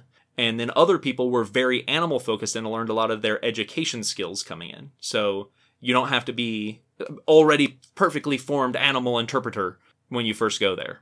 So yeah. You know, go to a place that you want to work at that has the things you want to work with or talk about. See if they have a job opening. And if not, if you really want to work there, volunteer there and do a good job. Because lots of those places hire out of their volunteer pools all the time. Yeah. Well, best of luck, Matt. Yeah. When you get that job, show us around behind the scenes. Absolutely. Remember, we got you the advice that got you to the aquarium job. Remember where you came from. Remember us little guys. Matt. Samuel asks, are there any otherwise relevant topics you've totally ruled out for future episodes, whether due to research requirements, personal feelings, or some other reason? Ooh, good question. The short answer is yes, sort of. Yeah. So we have gotten topic requests. Every now and then we'll get one that is either not necessarily totally ruled out, but sometimes we'll get a request for something that's very specific. Yes. Like it's a one species sort of thing or something so specific that we think, well, I don't know that an entire episode could be this, but we might combine it with something else. And we've done that before. Absolutely. We've had episodes where one of the requests was for a part of this episode. Yeah, or multiple people requested different organisms from one big group, and we did an episode for the bigger group. Right. And included all those in it. And then on the other hand, sometimes we'll get broad requests that end up applying to multiple. Mm-hmm. So early on, we had people who requested plants. It's like, okay, well, we're not going to do a plants episode, but we will do individual groups of plants as different episodes. We have gotten some requests in the past that aren't the kind of thing we do on the podcast. Yes. So every now and then we'll get a request and someone, oh, this would be a cool type of episode, but it doesn't really fit the format of the episode. Fall within the scope of what we typically cover. So sometimes those might end up being a side project or something down the line. So we do get requests sometimes that we're like, all right, they all go on the list. Yes. Every request goes on the list because even if right away we can't think of a way to apply it, it's on the list and maybe someday down the line we'll find a way to do it. So yeah, there are definitely requests that we get and we go, Not sure how we can really do that. I don't think that's going to be an episode, but it may get in a sideways way at some point. We don't throw away requests. That's true. Yeah, so we save all of them. Please don't let this discourage anyone from requesting stuff. And as part of the question, there's not anything that we've like preemptively ruled out. Like if anyone requests this, we're not doing it. We've already decided. Right. Like we don't have any topics that we've already decided we won't do. We decide as things are requested. Yeah. On an individual basis. So there's nothing that's already off the list that's not on it yet. Yeah, there's no such thing as a bad request. Yes. Absolute worst comes to worst, we get a request, we're not sure how to do it, and then we theoretically never figure out a way. Yeah. And it becomes one of the things on the list that gets mentioned, or who knows what'll happen in the future. Becomes our unfinished business when we become ghosts. That's right. Ghost podcast. And it'll just be all the topics we didn't do in life. Just you wait. It'll just be static and screeching on the end of the microphone. Zabby asks, will we ever discover a larger theropod than the current ones we have, or was the limit for the largest terrestrial predator already reached with dinosaurs like Tyrannosaurus and Giganotosaurus? Good question. I would, if I were betting that if we do find one that's bigger, it probably won't be by much. Yeah. And it will probably be mostly not noticeable. But that's not to say we couldn't. We don't know. We're still learning and understanding exactly what it took for animals that big to live at that size and why it was beneficial to be that big. And there's always the chance that there were some that got even bigger. But considering there's a number that fall within that size category and they're all pretty darn close to each other, it's a pretty safe bet that that is pretty much as big as we should expect to find predatory dinosaurs getting. That they have several times hit that ceiling. Yeah. That cap of basically the same size, which it might not be that is the largest possible for a terrestrial predator. No. It could be the largest possible for a theropod. Mm-hmm. Because, mammals, you might look at the largest mammals and think, well, that's the largest possible for a land mammal, but it's definitely not the largest possible for a land animal because sauropods got way bigger. So it might be that the theropod body shape isn't going to get you any bigger than that. Or it could be that the Mesozoic meant that you couldn't get any bigger than that for some reason, or that your ecosystem was putting some constraints. It's always very difficult to say what is possible. Well, and you also run into things like the possible max size for, like today, large cats is bigger than both lions and tigers. Because when you get an interbreeding of a lion and a tiger to make a liger, their growth impulse is different and they get way bigger, much heavier. But they also may get too big to effectively hunt the way they would be hunting as a big cat. Right. Or if you think about people, right, humans can end up with growth situations. With gigantism. Where you grow much larger than the typical person. 8 or 9 feet tall. But oftentimes that also comes with a number of health issues and skeletal issues or muscular issues. Because we're not typically built to be that size. That's not what our anatomy is aligned to be healthy with. So it's always hard to know, is there a limit and what is the limit? Yes. Michael asks, do you have a favorite nature experience, paleo-related or not, that influenced your life in some way? Oh, cool question. Yeah. Yeah, that's common. For a lot of scientists have that, like, I remember when I was a kid and I did this thing and then it was a big inspirational moment for me. Mm-hmm. I don't know that I have one of those. Yeah. I don't think that I have like a specific moment where I was like, this is the moment that made me the person I am today. A lot of my nature interests were over time kind of things. Mm-hmm, mm-hmm. Right. I remember being a kid and I got into dinosaurs and then I got out of it and then I got back into it and this time I learned a little more and I learned about the geologic timescale and then I got out of it and then I got back into it and this time I was like, oh my goodness, there's aquatic things that weren't dinosaurs and I learned about those. And every time I came back to it, I gradually developed that attachment to the topic. It's your friends on the outside of it. Every time he goes in, he comes back a little bit less. I don't think that I have, like... I can't think of a moment for me that was, like, sticks in my head as the defining experience for me. Yeah, I don't remember a specific moment, like single experience.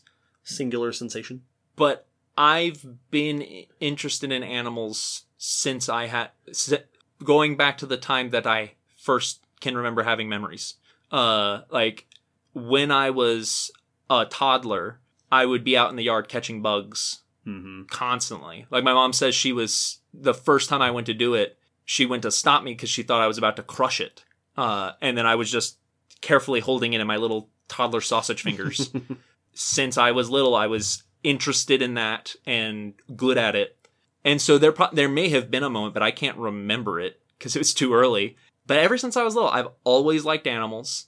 My first birthday cake was an alligator, and I'm pretty sure that may be why I first got interested in those. And I've always liked dinosaurs. I told people I was going to be a paleontologist when I was 5, and I showed them. And Harris always sticks to his word. Yes. I guess my first field experience was pretty defining. Mm-hmm. That was in college, so that was pretty late on, I guess, in terms of formativeness of... It's not like your little kid experience. Yeah, but we're always forming. But now doing paleontology field work for the first time was a big experience of having that under my belt and being able to interact with other scientists.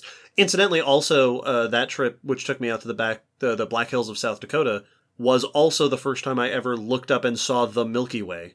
Oh, cool. Because I grew up a hop and a skip from New York City. Mm-hmm. I never had unpolluted skies when I grew up. And I remember being a college kid, because I had always lived in civilization, and that was the first, like, real camping experience I ever had. And we were out there, and I looked up from our campsite and went, wait, you can actually see them like that? Those aren't, like, telescope images where people are, like, filtered or something. Yep. You can actually look up and see billions of stars from here on Earth. And then I thought, man, what we have hidden from ourselves with modern civilization. Yeah. So that was pretty cool. That's awesome. That's a good experience. Yeah. Our next question comes from Shuyi, who asks, when paleontologists found early tetrapods, like in the Carboniferous period, how do they tell if the animal was amphibian or reptile? Good question.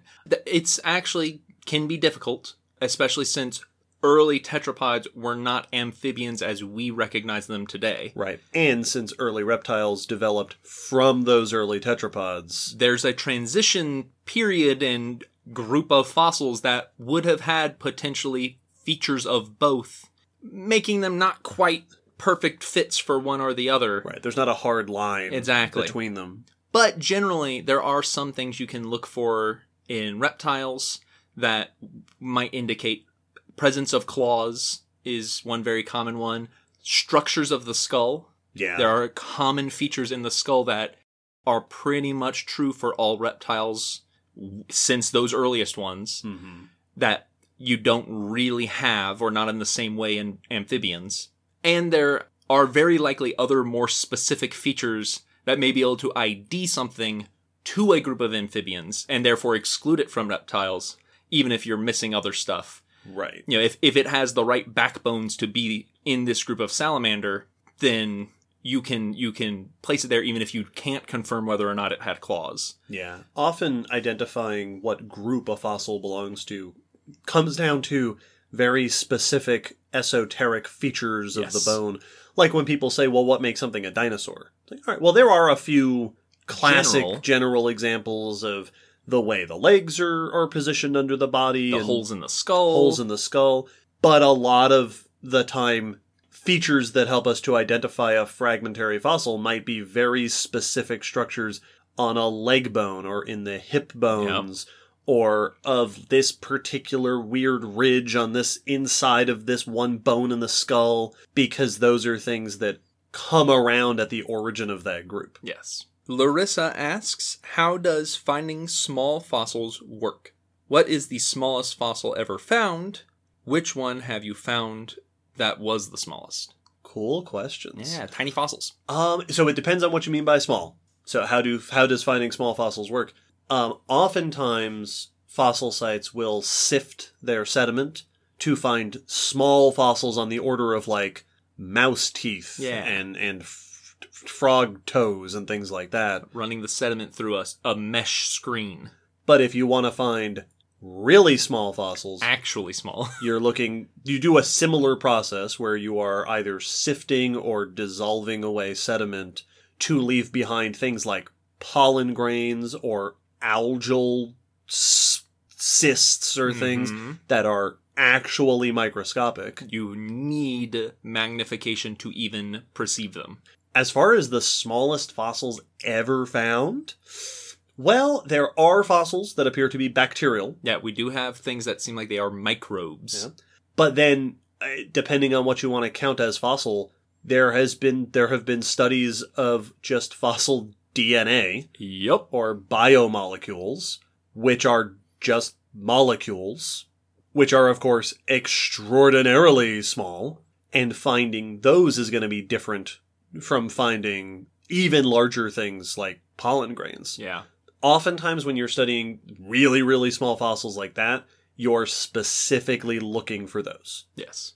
Like when you're sifting fossils at a fossil site to find snake vertebrae and mouse teeth and stuff, you're generally looking for whatever falls out. Yeah, you're not going to accidentally stumble across pollen.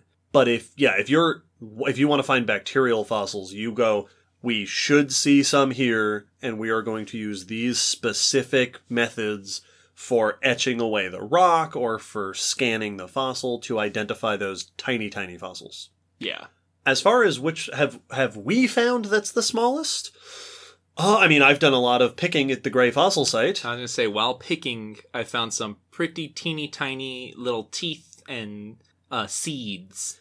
The smallest fossil, or the coolest tiny fossil that comes to my mind, besides snakes, of course, at Gray is, I think this was last year, I remember one of our sorting crew or picking crew found this tiny, tiny little structure that had kind of a two thin lengths of bone connected at either end with a hole in the middle that was super, super small that eventually one of our paleontologists identified as a fossil stapes, one of the inner ear bones. Which is pretty awesome. Which was really cool. Not the smallest fossil ever found at Gray, since we have pollen and stuff. And not the smallest fossil that I've ever found, because I didn't find it. But I was there, and I joined in the excitement of finding the first fossil stapes that has been identified at Gray. And the first one I've ever seen. Yeah, which is awesome. Which was really cool. Incidentally, for those of you wondering, Josh, our professor who identified it, said that we said, what animal is it? And he said, I don't know. Because there's not a lot of comparative studies of stapes out there. Yeah. But he said that it looked to him like it is about the same size as, say, a human stapes. So we'd be looking at maybe a mammal that is roughly human-sized. Okay. Which means that the most likely guess is the same as the most likely guess always is at Gray. Probably tapir. Yeah. Tapir's pretty good candidate. Cool questions. Our next question came from two different people. Michael and Anna both asked, do you guys have a P.O. box for fan mail, or have you thought of opening one? Good question. No, we do not. But yes, we have thought about it. Yes. Partially because of when we first went through this list and saw this question. Yep. So I am looking into that kind of as we speak, of getting a official address so we're not having to use our home address. Yeah. For things to be sent to the podcast if they are ever needed to. Yeah, in the past, we've had fan mail. We'll have it sent to a proxy address. Yeah, the museum. Like the museum, or for the example. aquarium when I was in Florida. But this year, we've run into the issue that the museum, we're not reliably at the museum to get things. So yeah, we've been looking into opening a P.O. box. So we might do that. That would be very likely to happen in the near future. So look forward to it. Next, we have a couple of questions grouped together. Cody. One from Cody, who asks, which podcasts do each of you listen to? And another by Finley, who asks, what's your favorite non-paleo podcast? Oh, fun questions. Well, of course, you should all go listen to all the podcasts that we have guest starred on. Yep. Naturally. Those are all fantastic. Science, sort of. The Science of Pokemon podcast that our friend Lucas does. Mm-hmm. You were on Cruise Geeks. Yep, I was. At one point, which is that a science podcast? No, it's a cruise review podcast, but they got a question about sharks. That's right. That's why you were on there. And so they wanted me to talk a little bit about sharks. Ask a Scientist podcast, which we were on very recently.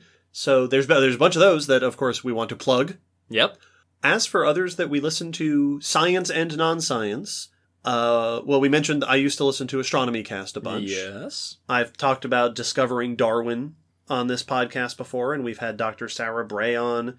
Squamates is a fun science podcast, and Gabriel Ugueto, who was on our Paleo Art episode 64, is from that podcast. So there's a bunch of those. Mm-hmm. I always like to mention This Podcast Will Kill You.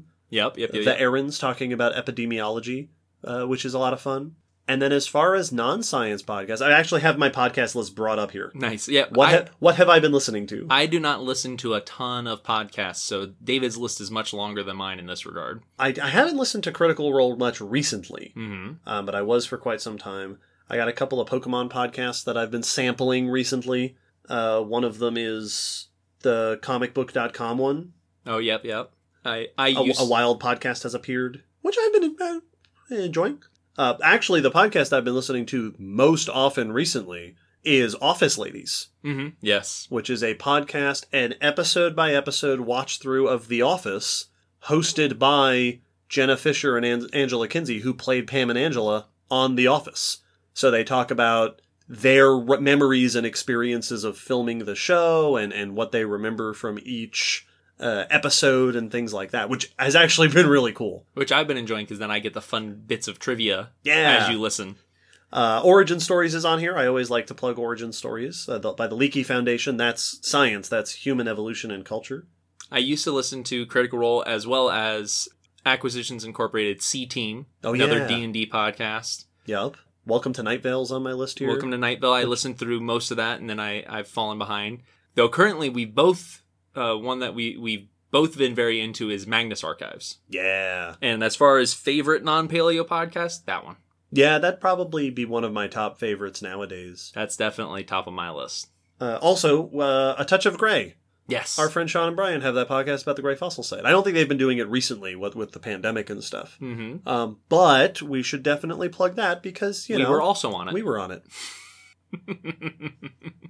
Our next couple of questions, also a pair. Rob asks, did you both actively and consciously choose to specialize in crocs and snakes, or did you always have an interest in these groups and over time become experts in them?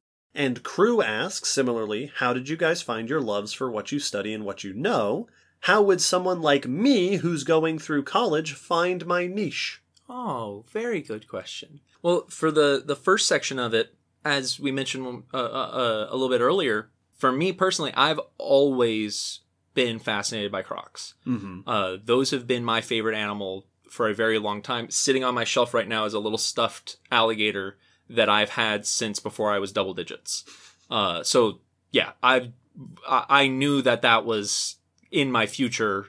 That's why I came to the Grey Fossil Site, because they have fossil gators, and it's why I worked at the Florida Aquarium, because they had alligators. Yeah. Those were my caveats for the places I was going to. Like I said before, I was into paleontology as a kid and then developed over time. I always liked reptiles. I like dinosaurs and other reptiles. Snakes, so getting into snakes was kind of a combo. Mm-hmm. I liked reptiles, and then I got into snakes because that was what was available.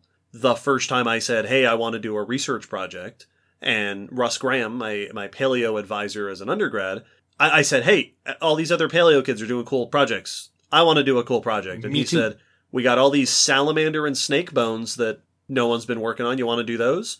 So I did, and I started learning a lot, and I liked the snakes better than the salamanders, because I like reptiles better, and I've always enjoyed snakes. And so it was kind of a combo. It was I did actively go, all right, now I'm the snake guy. Yes. But it was also an easy acquisition. Yeah, there's already a background a little bit. Yeah. Yeah, and as far as studying, when I got here to ETSU, I basically said, I will study whatever there is to study with the gators. Mm-hmm. And my advisor, Blaine Schubert, said, well, this is an idea that has been floating around to work on. And so I did that. And I worked on the modern alligator skulls. And as far as how would someone find their niche as you go through college? That's a good and profound question. I think, so what I did, I can speak from my experience. Like we always say, I talked to tons of professors. Mm-hmm. I looked at the professors and what they did on the directory and went, that person studies cool stuff. And then I went to their office one day and I walked in and said, hi, I want to study cool stuff. Can you tell me a bit more about what studying this topic is?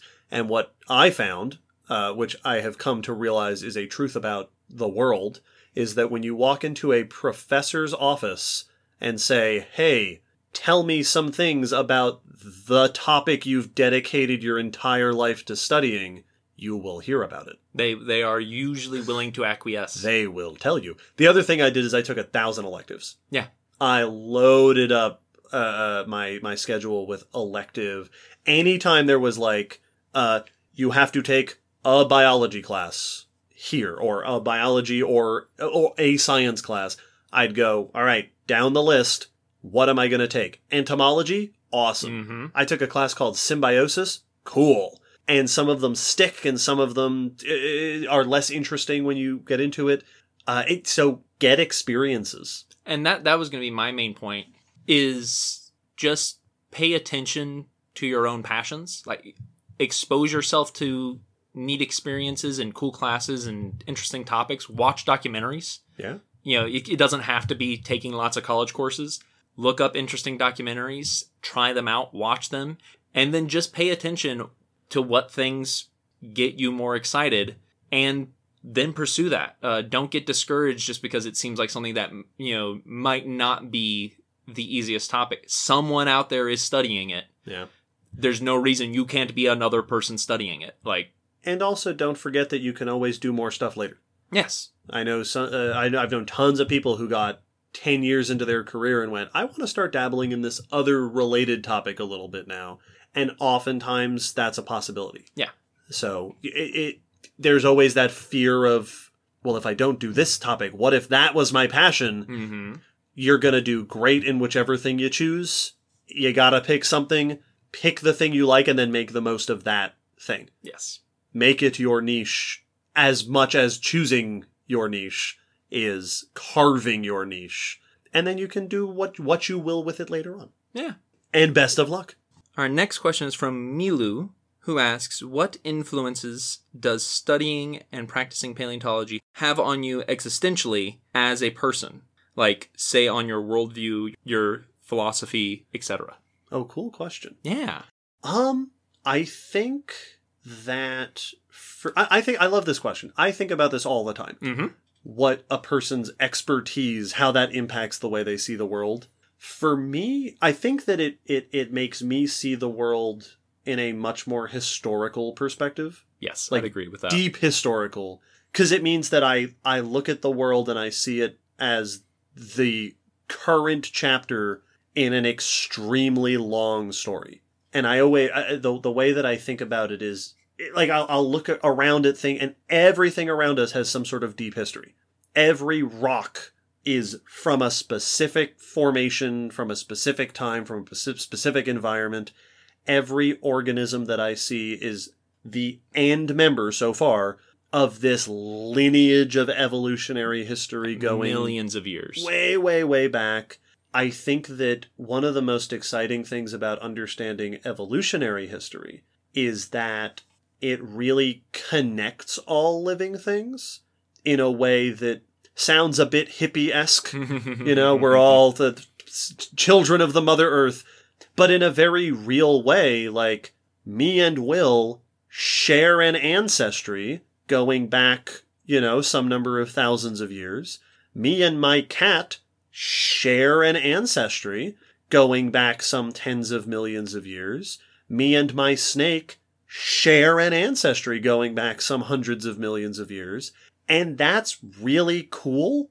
It has that one cog in a giant machine kind of feeling, Yeah. but in a way, not in the tiny and insignificant way, but in the being part of the same long story as everything else, which is really sort of existentially satisfying to me. Absolutely, I'd agree with that. It also means that you end up with a little bit of the dragons problem. Yeah. The classic fantasy scenario of a dragon or creature that lives such a long life that it cares not for the rapid affairs. Yeah, brief. The brief affairs of fleeting. Yeah, that sometimes it's both a comfort and disconnect to be like, I mean, this is a problem today, but it's been around for 4 billion years. Well, that's probably where I notice it most commonly day to day. Because I'd agree with everything you said about viewing the connectivity and the story behind everything. But on a day to day, I am constantly reminded that what I think of as a long time and what most people think of as a long time are very different. Yeah.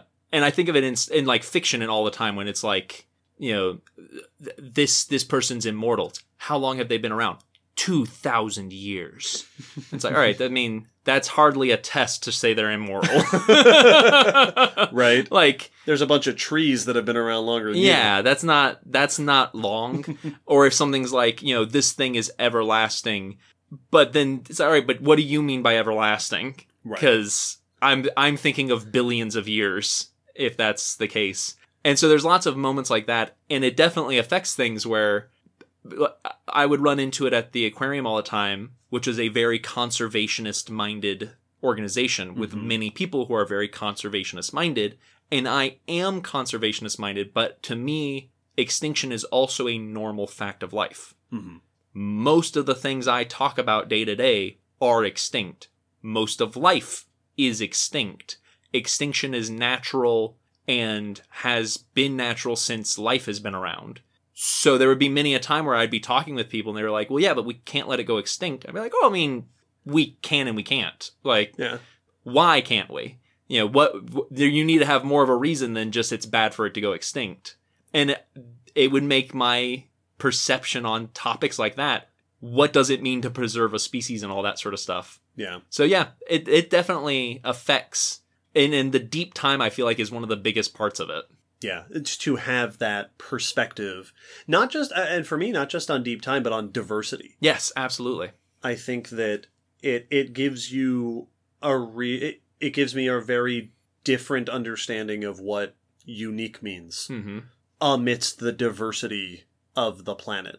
We've often said that we are in agreement that every species on Earth could have a documentary about it and deserves one. Yes, is as complicated as any other, and there's as much to talk about with any given organism. And I think that, for me, evolution is, in terms of my worldview on life, the great equalizer. Yes. Every living species has a story just as long and detailed as every other living species.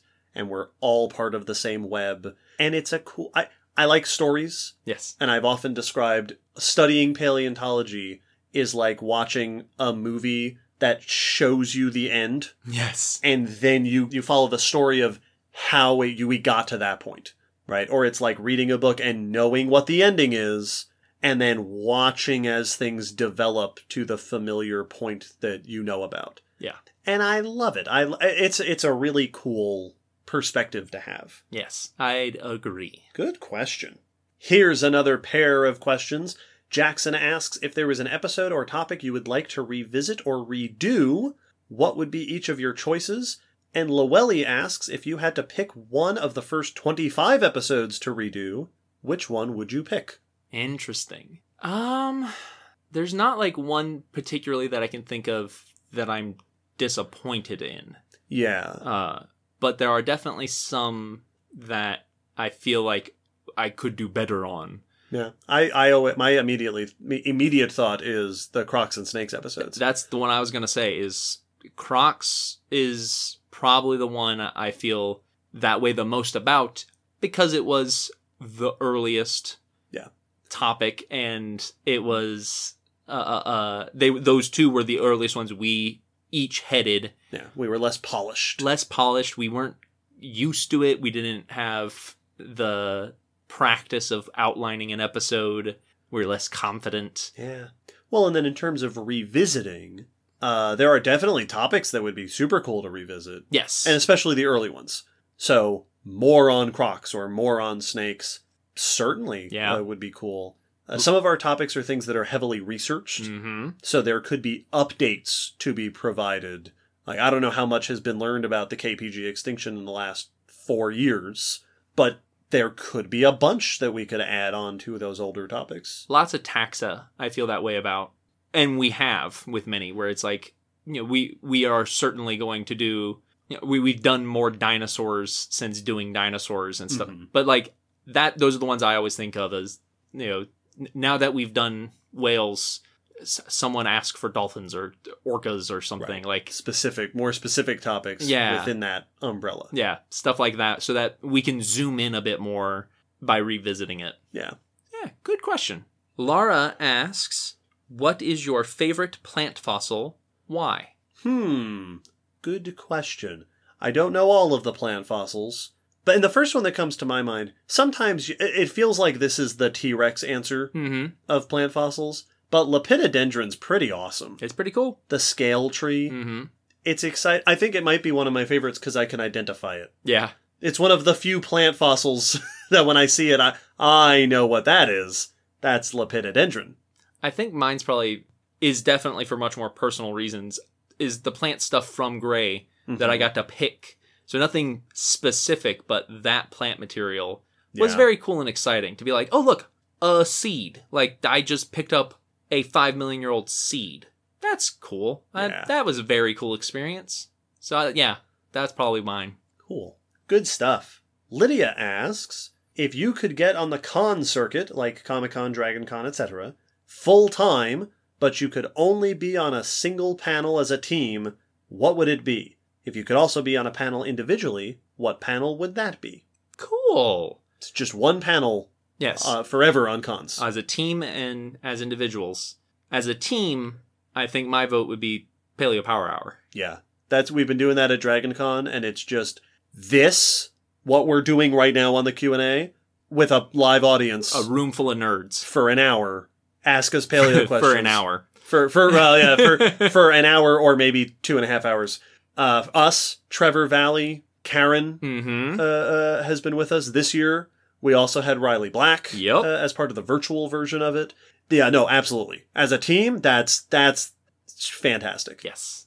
Well, I like that one because it's easily made versatile by all we'd have to do to make it not feel old is to prompt the audience.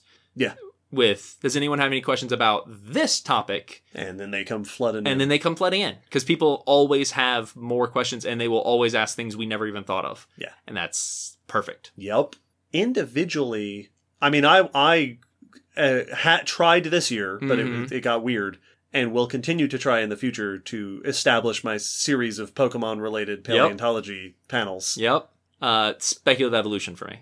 Yeah. I've gotten to do that panel a couple times, and it's so much fun for the same reasons. Shout out a monster, and we'll figure out how it could anatomically work, and it makes me happy. Thankfully, we get to be on lots of panels. Brian asks, how many more years of Spooky before there are enough entries for that illustrated natural history monster manual to show up on Kickstarter? Oh, I love this question. Oh yeah. How many more years do we need? Yeah, right. And that has definitely been one of the main thoughts. Is right now we have a dozen. We have a dozen creatures. And some of them are cheating, like our sea serpents, which are technically more than one type of creature. Yes. So we've got a bit of a menagerie. We've got a dozen solid entries, and we have definitely talked about thinking about what we could do to explore this concept further and these creatures further in the future. A spooky... Listen, ever since someone on the internet called it the Spookyverse, we've been thinking about, a spooky monster manual would be real cool. It is. I'll put it this way. I don't know when, I don't know exactly what form, but it's on my bucket list, and I mean that literally.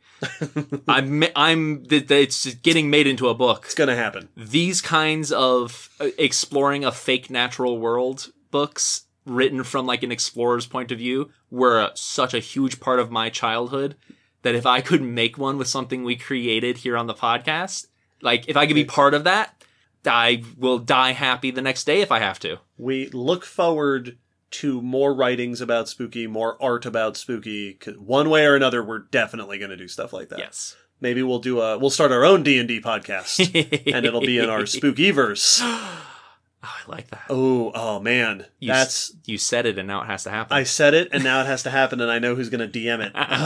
Boy, I'm giving myself work. Our next question comes from Lygus. She asks, as a non-scientist, I'm mostly interested in science communication. Do you have an audience in mind? In science communication, you often have to leave stuff out or make it more flashy. Is that sometimes difficult? And what is your favorite form of science communication? Excellent question. Like, this is a very important core question that needs to be addressed when you're doing science communication. Yes.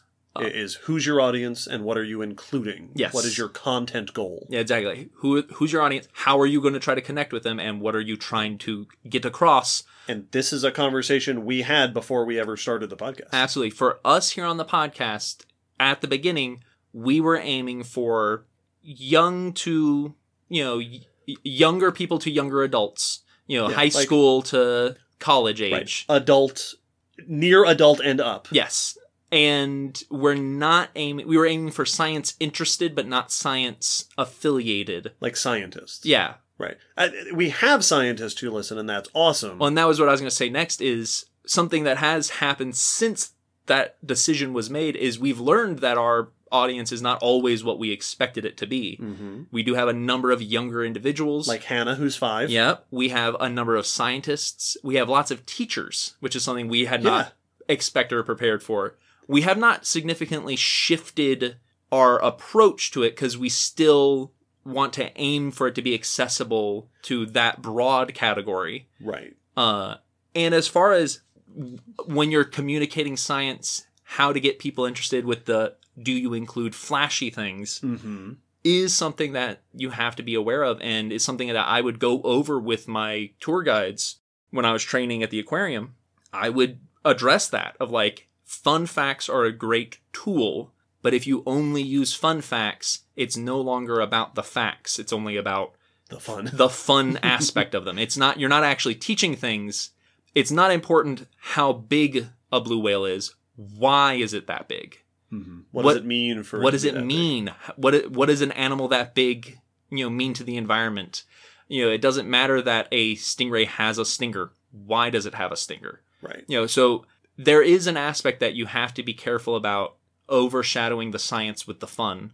And in my experience, the easiest way to bring some excitement to it without watering it down or over sensationalizing the quote unquote cool parts over the boring parts is to bring your personal excitement, enthusiasm, which means educate about the things you're interested in. Find the part you think is cool and educate that. And it means that sometimes you have to kind of find the cool. Yeah. It happens with us on the podcast a lot, where someone will do this topic, and then we have to go, okay, I've never really thought about this topic before. Well, we just released the PETM episode. Yes. And I didn't really know anything about the PETM. I had to read through it and go, okay, what excites me about this topic? Mm-hmm. Because then, no matter what I'm talking about on the podcast, I can express why I think it's interesting and what is exciting about it and what's relevant about it. And that so much is to be said for tone of voice. Yes. In science communication. Yeah. People, this is a fairly universal and natural aspect of human interaction, is that people can recognize genuine passion and it is very often infectious. And we get commented all the time. That's something that has surprised me, not just with the podcast, but also as a tour guide at the museum, is how often people come up and go, wow, you clearly love what you're talking about. Yeah. You clearly have a passion for it. And I didn't realize early on how important that is for an audience. Yes. To hear that you're excited about the thing you're talking about. Well, and if you think about it for a moment, we all know what the opposite of it is that, good morning, ladies and gentlemen. I'd like to welcome you all here. Yeah. Please follow me this way. We're going to see some interesting stuff. Or the other opposite of that, which is, these animals that we're talking about today have been here at the aquarium for about 10 years. And it's either way, either you're faking it or you're not trying. Yes. It really does make a difference. Even if you are kind of having to fake it in the moment, if it still has an undercurrent of genuine passion, it'll make it easier to fake it. So, follow the things that interest you and express your interest. Don't be embarrassed to say why you think it's the coolest thing ever. And people will often join in with you in finding it interesting. One thing that I learned outside of the podcast museum realm, but in writing, in journalism or in writing scripts for videos and stuff, is using... So one of the things that would happen when I had editors is every now and then in my early news writings, I would find that the thing that I thought was exciting wasn't what the editor wanted or what the audience would think is exciting. Mm-hmm. And sometimes it is important to be able to distinguish between the part of this news story that I think is cool is their phylogeny that they did, showing, revising the taxonomy and et cetera, et cetera. And sometimes that's cool, but the other two things that are cool are what's going to be most engaging for the audience. Yeah. If I don't have a good way of explaining why that's big or relevant. sometimes it can be difficult to pick the right words for what you're getting across. I try to be very mindful of the words I'm using so that I'm not giving off the wrong impression while trying to be excited. One thing we've talked about before is that a lot of the time in science communication, one of the easy ways to elicit excitement is to use words of fear. Yeah. Or danger. And you see this on documentaries all the time where it's like, now we're going to talk about sharks, cue the horror movie soundtrack. Yep. It's like, yes, you're eliciting engagement and emotion, but is that the emotion you actually want? One, are you engaging with the animal or the danger? Right. So yes, it can be tricky sometimes to find that right balance. And then as far as favorite style of communication, I mean, as long as we're communicating with people. I like the podcast. I like one-on-one. Yeah. Giving tours at the museum, there is something very exciting about being with people. Yeah. Like at Dragon Con with the panels. I'd say a tour is probably where I am most comfortable and typically feel like I'm doing the best job. Yeah. Yeah. Cool question. Our next one was asked by a few people. Peter, Shawnee, Ash, Mark, and William all asked if you both could bring back one extinct dinosaur/extinct animal to adopt as a pet, what would you pick and why? I mean, my gut is to say, if I want an extinct pet, to have like a little dromaeosaur. Yeah, be pretty cool. A little microraptor or velociraptor kind of animal. But then the pragmatic part of my brain goes, that's going to be a lot of work. Just get like a cool extinct snake. Right. Like Nahash or Deinonychia, one of the ones with legs, something real cool. Yeah. Put it in a terrarium, have it on hand, feed it every now and then, something nice and low maintenance. Yeah. I feel like a dromaeosaur is going to be a lot of work. Oh, I feel like you're probably dealing with a mixture of keeping a bird inside and a cat. Yeah. And yeah, that does feel like it could be a handful. Yeah. Though it also might mean that they're like having a cat or bird smart enough for you to work with. That's true. And teach it stuff and get it to be in the house properly. That's true. I'll try them all. I'll try them both out. Right? Simosuchus has always been my go-to for this question. This is the armored, fairly small, like Labrador-sized terrestrial croc cousin that has a flat pug face and flat teeth for eating plants. And so it would be like having a pet armored pig or goat or something, like, but a croc. And every reconstruction I've ever seen of them is the cutest thing. Almost Baby Yoda cute. So yeah, that's always been my go-to. Good choice. Otherwise, a cool extinct turtle. Oh yeah, that'd be fun. I'd take a turtle. And, something with spikes or weirdness. Our next question is from Serpentine, another hypothetical, who asks, if you had access to Andalite morphing technology, this is Animorphs, everybody, for you kids and also for you older people, what would be your morphs for battle, stealth, flying, water, general utility, and just for funsies? Keep in mind you'll have to touch the animal to morph into it, but if you like, you can have Ellimist's time travel shenanigans. Yes! Oh, I used to think about this constantly. What's your lineup of animal morphs to have?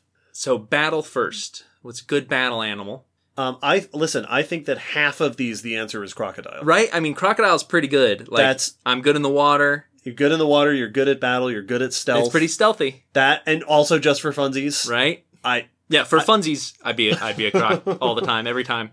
Croc's a great choice. Snake is good for stealth, too. That's what I was thinking for stealth. I would definitely like to be a snake. Something venomous, because that's what you want. Yep. Be a spitting cobra and be able to just get people in the eyes. Fight from afar.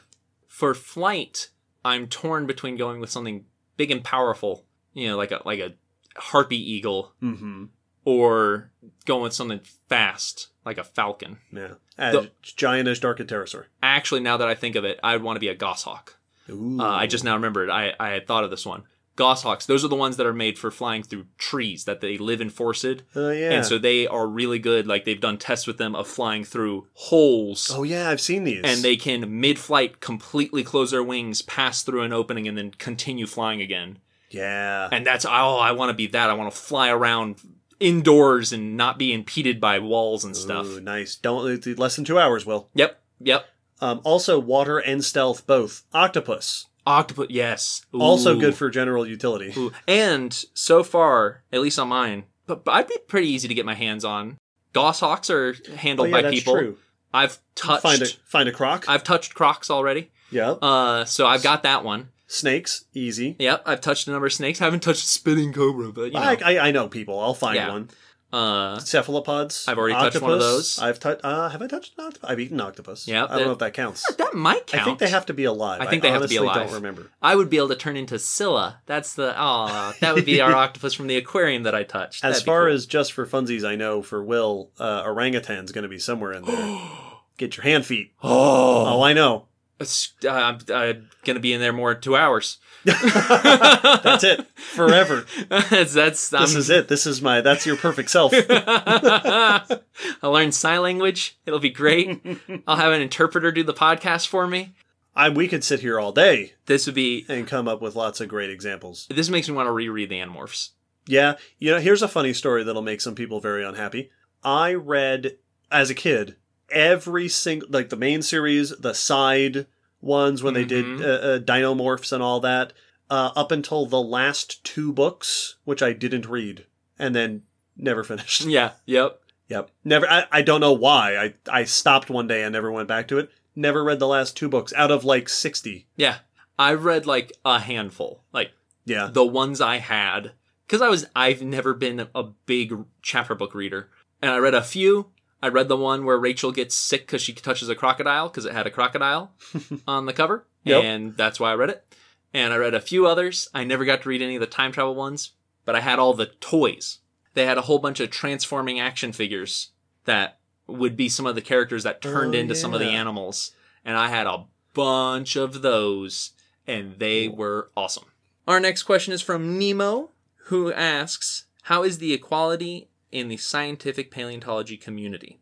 How are gays, transgender people, and women treated, and are they heard? Very good question. Very important question. And the very first thing that we need to say is the caveat that we are none of those categories. Yes, we do not speak for them. Absolutely not. In any regard. That said, I mean, the first and foremost answer is that equality in the paleontology community is not where it should be. No. As is the case for most science fields, most professional fields. There is absolutely still, unfortunately, discrimination in opportunities, in availability for involvement. I've known tons of people with stories of experiencing discrimination within the scientific community, within paleontology. That said, in recent years, there has been, it seems to me, a lot more discussion in being inclusive in paleontology, in combating these issues.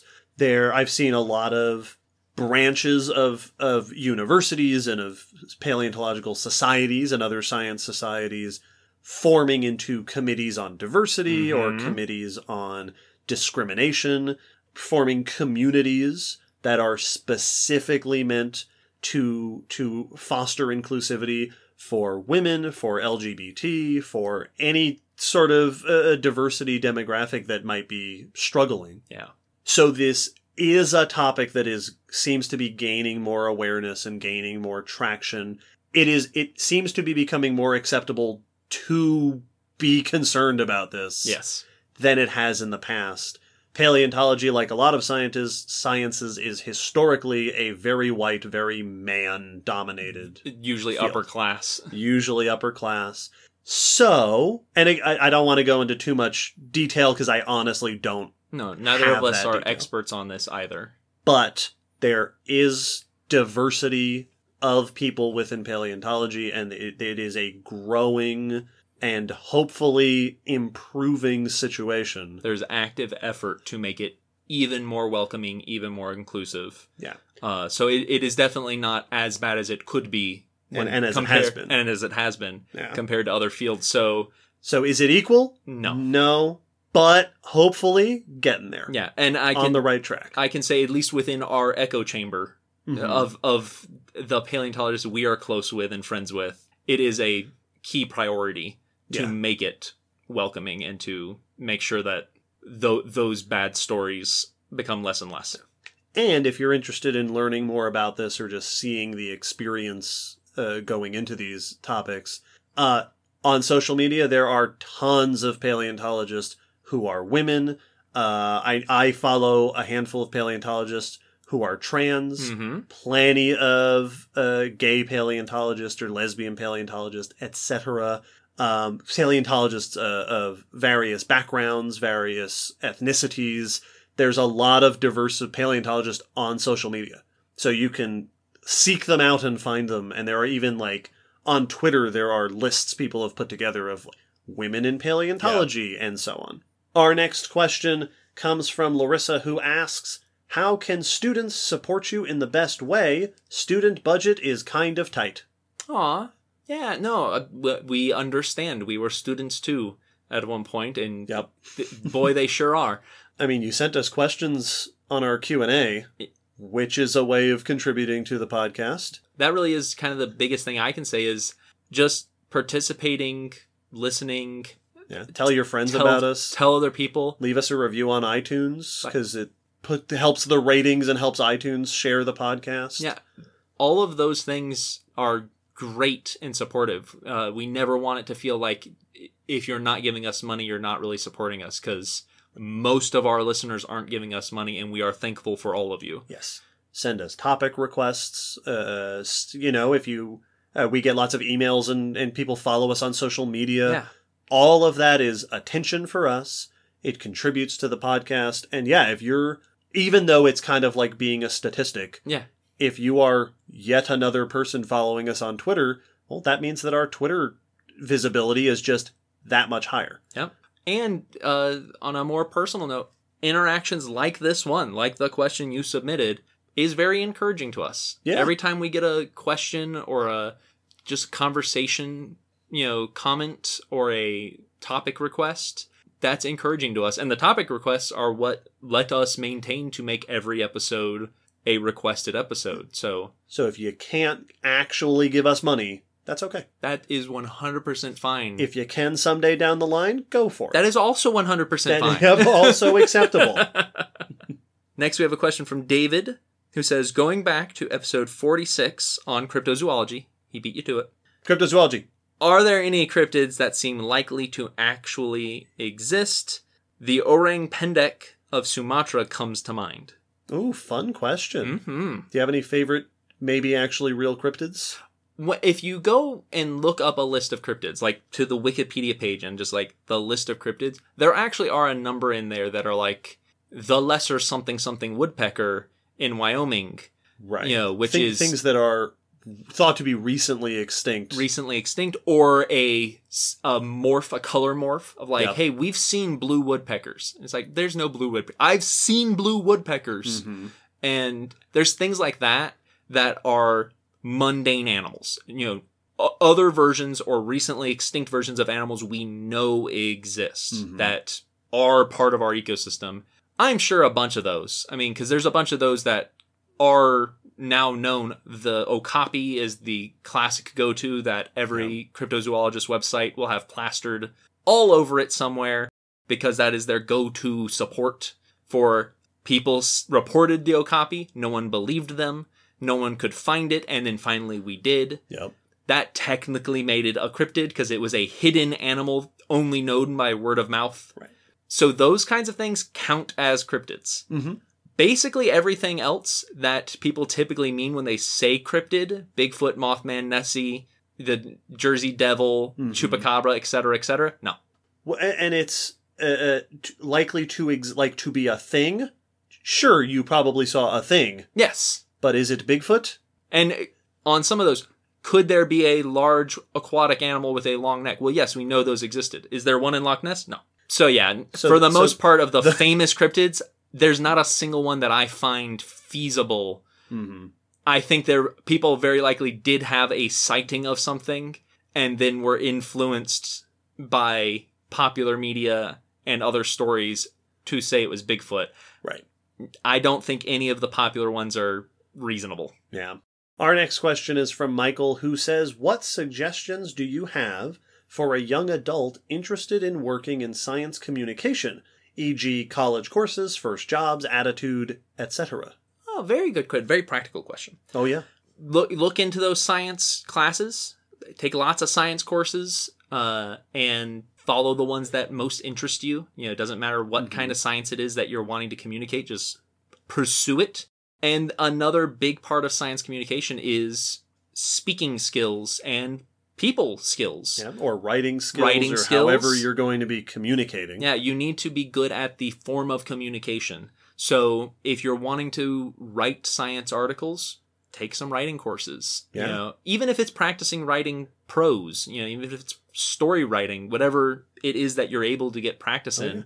And even if you can't take a course on it, you know, start a blog. Yeah, practice it yourself. Practice in doing that. Volunteer at a museum and see if you can be a tour guide or something. Getting that experience is really something, you know, it's funny because we both consider ourselves fairly skilled and fairly accomplished as science communicators. I've been known to say so. But I look back at the stuff I was doing like 8-10 years ago and I'm like, ugh, that guy didn't know what he was doing. Yeah. And it was fine. But really, the earlier you can start getting some of that practical experience, and like we were talking about before, science communication is driven in large part by passion. Yes. So find things you're passionate about. Absolutely. If you hate writing, don't write as a science communicator, or learn to love it. Yeah. You know, and focus on the things that you really enjoy. Mm-hmm. You know, there's a reason that I don't communicate vehicular science or like medical science, because I could. I've written stuff about, you know, things that aren't my forte, but you find the thing that really gets you excited, because that gets you going. That's going to fuel your communication efforts. And as far as like jobs to look into, you can, like, if you're becoming a public educator, you know, or a person-to-person educator, you can definitely start building those skills before you're trained as a tour guide or trained as an educator. I did not take any classes in education. Same. And I was not professionally trained as a science educator until I worked at the aquarium, because I didn't get training when I went to the fossil site the first time. I followed tours and then I gave tours. But like official professional training, I finally happened just a couple of years ago. But I built my skills up working in jobs that are people related, public service jobs. I worked in an arcade, which had a big part of that. Even when I worked at Toys R Us for a little bit, helping people find things. I worked there just before Christmas, so it was lots of grandparents and aunts and uncles coming in and going, they're 5, it's a boy, he likes dinosaur, he likes cars, something in that with that fits, and helping them find the right thing, built up some of those skills. So just finding things, and if you're wanting to do writing, find writing jobs. Regardless of what it's writing about, that will help you build the skills and learn writing techniques. And as we often say, find people who do the stuff you like and tell them what you want to do, and see what if they have a direction they can point you in for more opportunities. And best of luck. And good luck. Susan asks, what books would you recommend for the current state of science about dinosaurs and evolution in general? Good question. You know, it's funny, I don't keep up very much with a lot of those books, ironically enough. I know there have been a couple of recent big deal dinosaur books. I know Darren Naish and Paul Barrett, I believe, came out with their Dinosaurs, what is it, How They Lived and Evolved, I think, which is one of the latest big dinosaur books. Cool. Stephen Bersati had his dinosaur book, I think it was The Rise and Fall of Dinosaurs, which is another recent, very popular book on dinosaur history. I know that I think Don Prothero came out with a book about fossils and evolution. I think a new edition of it not too long ago. So those, I've read the Bersati book. I read Steve Bersati's book, and I liked it. It was a fun dive into dinosaur paleontology and some of the recent changes in our understanding. Yeah. So those are some suggestions. You could also find others pretty easily by going to like Wikipedia and looking down on the sources. That's and true. They reference books all the time. And so see what's referenced commonly on either the group that you're wanting to learn about or the dinosaur Wikipedia page. Yeah. And see what their more recent sources are, and then go to those. Oftentimes every now and then there will be an article written about top books about dinosaurs or top books about evolution. So a Google search might also help you. Yeah. Even more than we can. Yeah, because most of the keeping up that we tend to do is finding articles and the papers news and the studies papers and stuff as it comes out, and not actually reading the book. Our next question comes from M, who is a zoology student who desperately wants to get into paleontology. Do it. Yeah. I was wondering if there has been any evidence of decomposition by insects in the fossil record. I imagine it would be unlikely given that soft tissue generally doesn't preserve, but perhaps some insects may leave traces on the bone? Cool question, and yes. Yeah. There have been traces. Absolutely.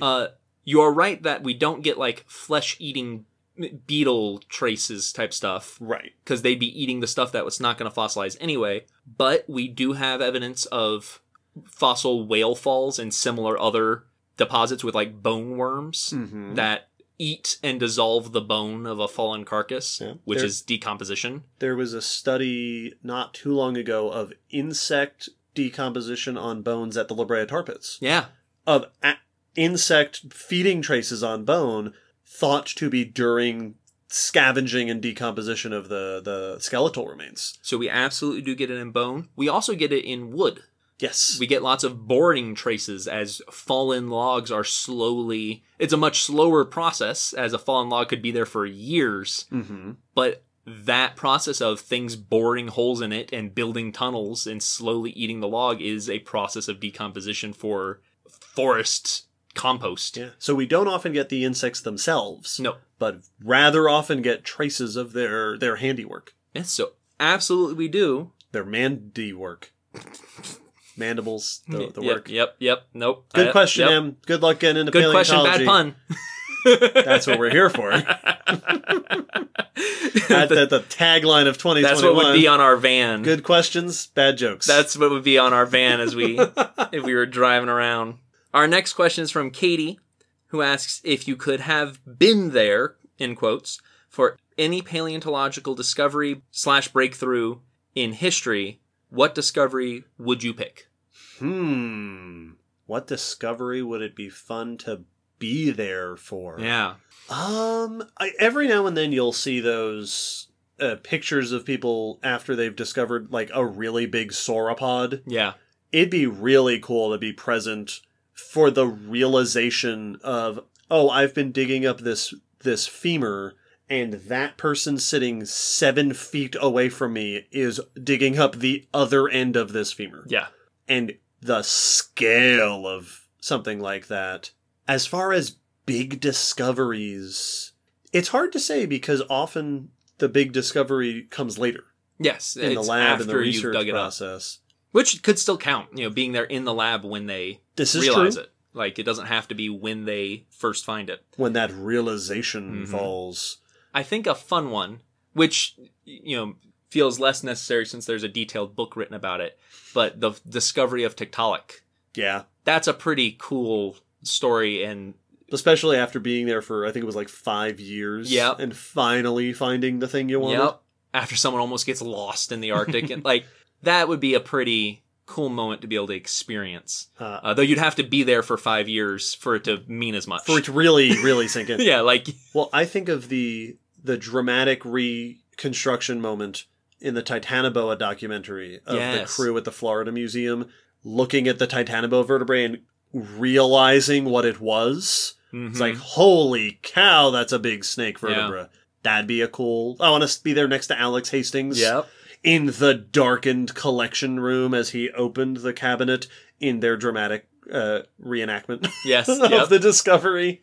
I don't know any stories. I've never heard anything about when the first time we found a 40-foot croc. Oh, yeah. And they're never treated like, I don't hear those stories because there's not one of them. There's a number of them. Right. And there's like, Deinosuchus is fairly well known, material wise. Like, not super well known, but found in multiple places. Yeah. But being there the first time someone realizes how big this croc, that'd be pretty cool. I think it would be cool to be there in the 1950s with the team that discovered that Piltdown Man was a hoax. Oh, that would be... I want popcorn for that one. How about that? What kind of teeth are they? What kind of teeth? Have you tried that new dating technique? How's that going? Whew. Shuyi asks, a question about the KPG extinction. You guys mentioned that the asteroid impact didn't wipe out all the species right away. It was the collapse of the ecosystem that caused mass extinction. So is there, or is it possible to find, any fossils of dinosaurs or marine reptiles above the KPG boundary, which was after the end of the Cretaceous? Very good question, and that is something that is had to be checked out and has to be investigated. And every now and then there's claims of, hey, we found a tooth that might be a dinosaur tooth, possibly lingering a little bit into the Paleocene. So potentially, yes. It absolutely could happen where a lineage hung on for a bit longer in some part of the world past when most other dinosaurs and most other Mesozoic life forms had died out. Mm-hmm. We see that happen where we have this, like the coelacanth, where there's this one group that's hung on even though all the other coelacanths have disappeared. Right. But as far as dinosaurs, besides birds and marine reptiles, to my knowledge, there has not been a definite identification of one of those extinct at the boundary groups showing up significantly, past that boundary. And I think it's also worth saying that the boundary is not just the blip of the impact. Yes. That boundary is enough time. But that is thousands and thousands of years at least. That in that time, plenty survived past the impact and then died out during that time. Right. Because that boundary layer, and keeping in mind, of course, that in many places there isn't a impact layer. Yeah. It's just, it's Cretaceous down here and then it's something else up above. But where you have that impact layer preserved, that is the years and years and years of raining down material depositing back on the ground. Yes. And in places where it's uncertain where the Cretaceous rocks sort of end, oftentimes the animals are used to define the boundary of the Cretaceous, so you wouldn't get them past the Cretaceous, because that's how we've identified that this is Cretaceous rock. So if we someday get a technique to super accurately date those rocks and find out we've been misplacing the boundary... Right, maybe it's a little bit less. So, yeah. But so far, not yet. Hasn't seemed to happen. And really, your point is, we do have that in, birds and stuff. Yes. We do have it, it's just... we don't notice them because crocs and lots of early mammals made it through that. And then lots of members of those groups went extinct later on. Mm-hmm. And that's just a normal part of how we retell the timescale. Right. Multituberculates made it through and then went extinct later. Yeah. There's lots of things that made it through past it that are Mesozoic groups that survived and then just didn't make it till today. Right, like those Matsoid snakes that disappeared 10,000 years ago, finally. Yes. Darn. Yeah. Next question is by Finn, who simply asks, Permian or Triassic? Which is the coolest? Triassic. Triassic. Absolutely Triassic. Yeah, Triassic. Archosaurs, early crocs, early pterosaurs, early dinosaurs, all the weird reptiles, Charovipteryx and Drepanosaurs and Phytosaurs and all that cool stuff. Probably the earliest lizards, the earliest turtles, true mammals. Ichthyosaurs start showing up there. Listen, the Permian's got some cool stuff. Oh yeah, no, Permian, you're super cool. You're super notable. You did a great job. But you're talking to a couple of reptile enthusiasts. Yep. Triassic was awesome. Triassic, so cool. Nick asks, I have a question inspired by Dinotopia and other fantasy stories involving humans living with dinosaurs. What would be the conditions necessary for human/mammal diversity to evolve with non-avian dinosaurs still alive? Would it even have been possible would mammals and dinosaurs need to be separated? That's a fantastic question. And in the books, they present it as your last question there, that the dinosaurs were separated on the continent, the hidden continent of Dinotopia. The Lost World scenario. Yep, that they were able to maintain there, and that even though there is a human civilization that has developed alongside dinosaurs, it was after humans evolved, and ancient settlers, canoed to Dinotopia, and then built civilization among the dinosaurs and in conjunction with them. Yeah. But yeah, in that scenario, we did not evolve alongside the dinosaurs. We evolved together and then reconnected. We developed our society alongside them. And so if the non-avian dinosaurs hadn't gone extinct... If we hadn't had the impact and they were still able to progress past the Mesozoic... I mean, it's probably a safe bet that mammal diversity would be nowhere near what it is today. I don't see... Just because there wouldn't have been the opportunity ecologically. Yeah. You can't grow up to be another big herbivore if all of the resources are already being utilized by big herbivores. And, it's not likely that we're going to see the evolution of any recognizable forms of mammals, because dinosaurs would then just keep evolving throughout all the ages that Earth's about to go through. So it's not like, would we eventually catch up? Well, no, because the dinosaurs are going to continue changing. Right. They would not look the same as they did in the Cretaceous by this time. By this time, we'd have completely unrecognizable dinosaurs, completely different group, and they would have been adapting to their environments very well like they had been the whole time. I suppose that it's possible... One could argue that there could still have feasibly been a niche for arboreal mammals. Yeah. So you could have gotten something like primates... And then, in theory, you could have still gotten something like humans. Mm-hmm. I don't think that it's completely out of the question that you couldn't get anything similar to modern mammals if dinosaurs were that it's impossible. Because it's not like we're the only ones on the planet in the Cenozoic. There are still big crocs. There were still big birds. Yep. But... I think a big part of it is also, would humans evolve even if mammals started doing really well? Even if mammals started doing quite well, we've changed the scenario. Would evolution lead to people at all? Right. It's likely now... pressures be there for it. Maybe mammal diversity does fine, but it just doesn't evolve humans. Right. And the scenario that led to us was changed enough by leaving Mesozoic fauna around that mammals may... still start to where we now have a dino-mammal world. Right. Where they're equal competitors on the planet, but there's just no people. So I don't think that it would be impossible. Yes. It would look different. Mm-hmm. And, of course, it is impossible to say what would happen. But I don't see why it couldn't ever happen. But I could definitely say that mammal diversity would not be what mammal diversity is today. It makes me wonder if we would have seen if there would have been a different event sometime during the Cenozoic that would have served to be the moment. Well, I mean, the PETM was 10 million years later. Yeah. What would that have done? Would that have been a moment for for dinosaurs? Yeah. At the end of the Oligocene, glaciation starts setting in.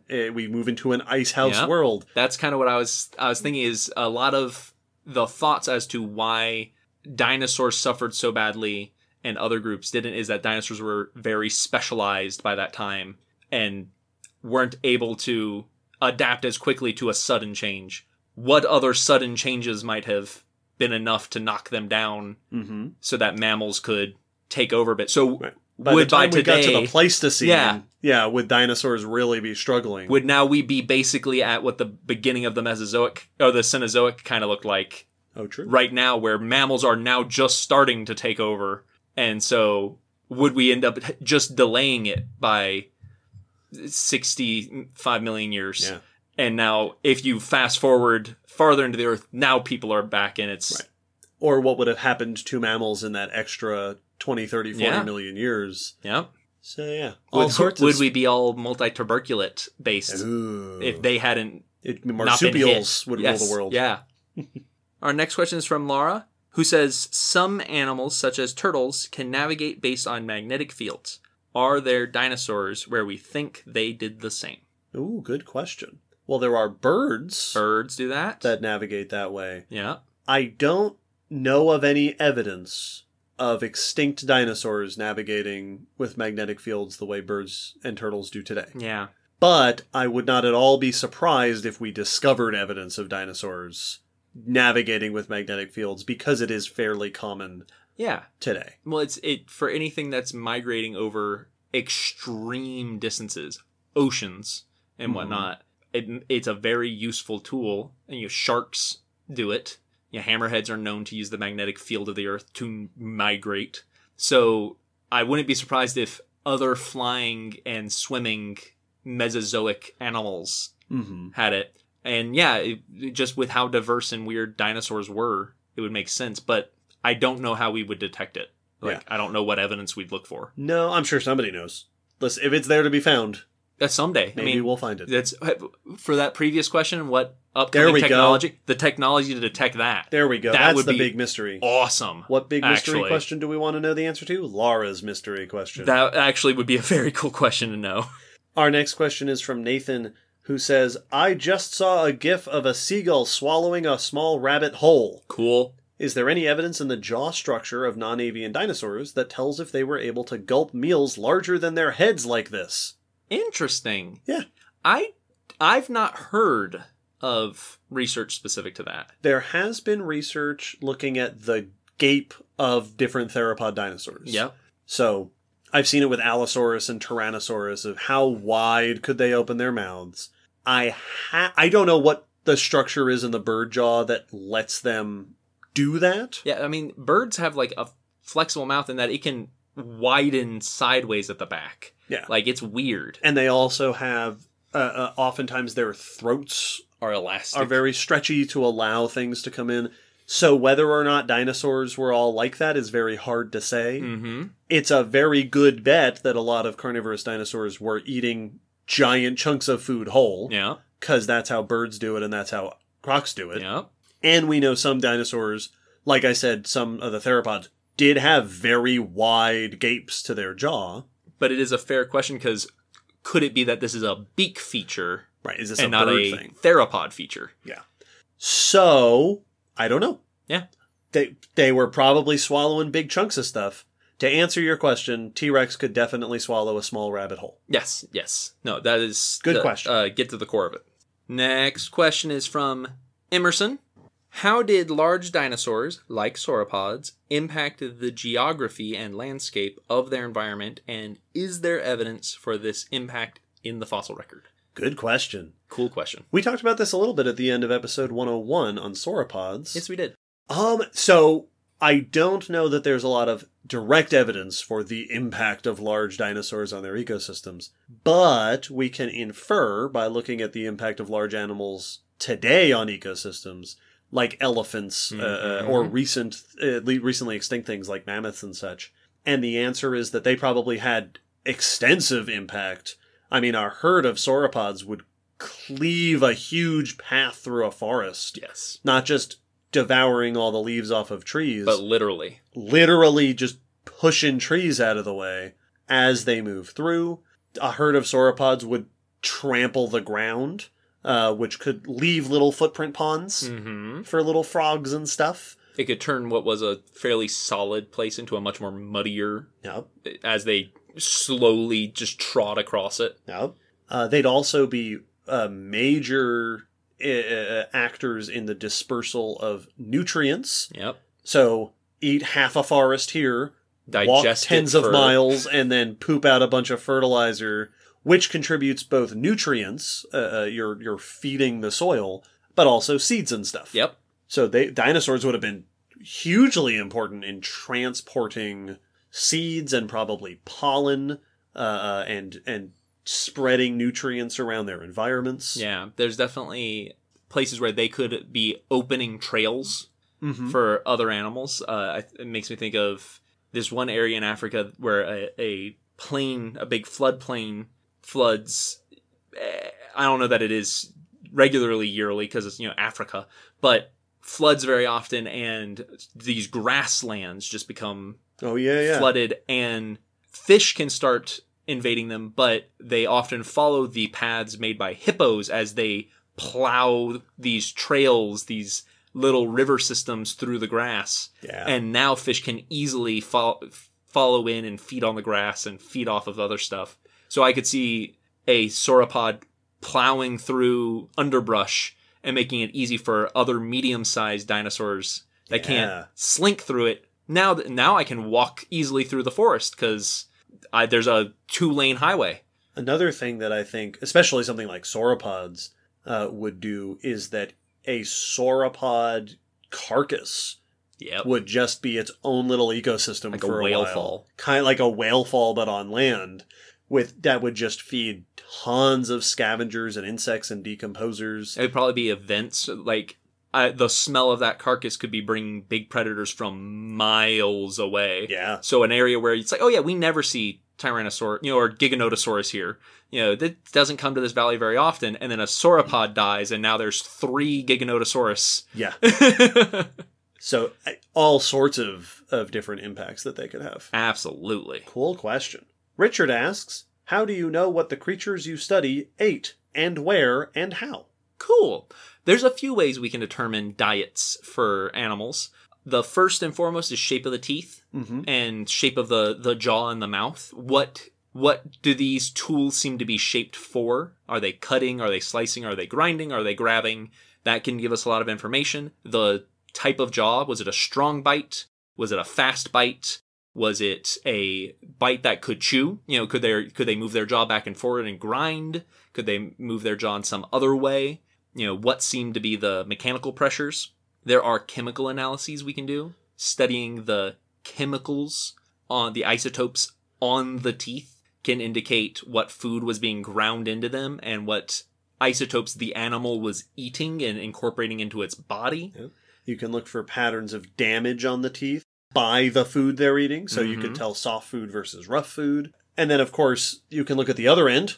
Yep. And look for evidence in poop. Coprolites, we can examine what's inside it and get an idea of what kind of diets. And now we can't always match that to an individual animal, but we can ID it and usually get it close to matching so we can potentially have a good idea. You can also, when every now and then you get lucky and find gut contents. Yep. Food fossilized inside the body of that animal. Which means at least one time that animal ate one of these. You had the question also included where. Where? Which is an interesting question because you can also do that. Yes. You can look at the chemistry of an animal's teeth especially to link those chemical isotopes to different environments. Yeah, browsing versus grazing, leafy versus grassy plants. But also to the geology of different environments to get a sense of not only what you were eating, but where. Where did you migrate from? Did you come down from this valley up here, down into this forest, and then back? So you can actually get a sense of how they were moving. Well, you can also, based on those diets. You can also see environments sometimes with freshwater versus saltwater. If you're eating fish, if we're pretty sure you're eating fish, were you eating catfish or, sea fish? So there's a number of ways. All sorts of ways. And ideally, if you have multiple of those avenues available, we would take as many as possible for a single organism to support. It looks like a meat eater. It has the right chemicals to seem like it is a meat eater. If we found poop, sure does look like the poop of a meat eater. It's got bones in it. And then we found bite marks that's what I was going to say. Herbivore bones that match these teeth. You can also find traces on the food, like we were talking about insect feeding damage on bones and on plants. So there's all sorts of ways. Yeah. So we can usually get a pretty good idea, but not always. There's some that have such a weird mouth, we don't immediately have a guess as to what you'd be doing with it. And then, like Helicoprion, the spiral-toothed shark cousin, chimera cousin, which has a buzzsaw blade in its mouth. And we don't know what it was for sure doing with that. The most common one I hear is that it was slicing up soft things like squid. But even if it was, we wouldn't find feeding traces of that, most likely. So every now and then we come to ones that do stump us to a bit, just because they're so weird and they don't have the other things we'd be looking for to corroborate hypotheses. Our next question is from a fan from Brunei, who says, We know you both enjoy extinct animals getting cool or nerdy names, like Beelzebufo or Ninjimmies. However, can you think of an example where a paleontological name or terminology sort of bugs you a little? Yeah. Yes. Yes, I can. There is this trend throughout the history of paleontology of sometimes naming taxa in reference to other taxa. Yes. So like Procompsognathus or Proto-Archaeopteryx before Compsognathus, before Archaeopteryx, which are two examples that I'm pretty sure eventually turned out to not at all be related to Compsognathus and Archaeopteryx. So now they're just confusing. Yep. Every now and then you'll get stuff like that where it's like, that's a little bit frustrating. Yeah. That's a little annoying. I also find it less annoying than that. But whenever an animal is just named for being big, and like that's in the name, sometimes that can be weird, especially if it down the line they are extremely outsized. Right. By the next new species found or a later new species found. And it's not that they were still big at the time, and they still are bigger compared to some others. But I feel like that I've had moments of confusion where someone's like, why is it named that? It means this. And you go, is it the biggest one? No. I think sometimes I worry a little bit about the tendency to lean really hard into the etymology of names of extinct organisms. And I know it's fun and it's interesting to learn about, but I think a lot of the time it's done as, well, this is the way we do it. Here's what it means. But without the extra context, it is just confusing sometimes. Yes.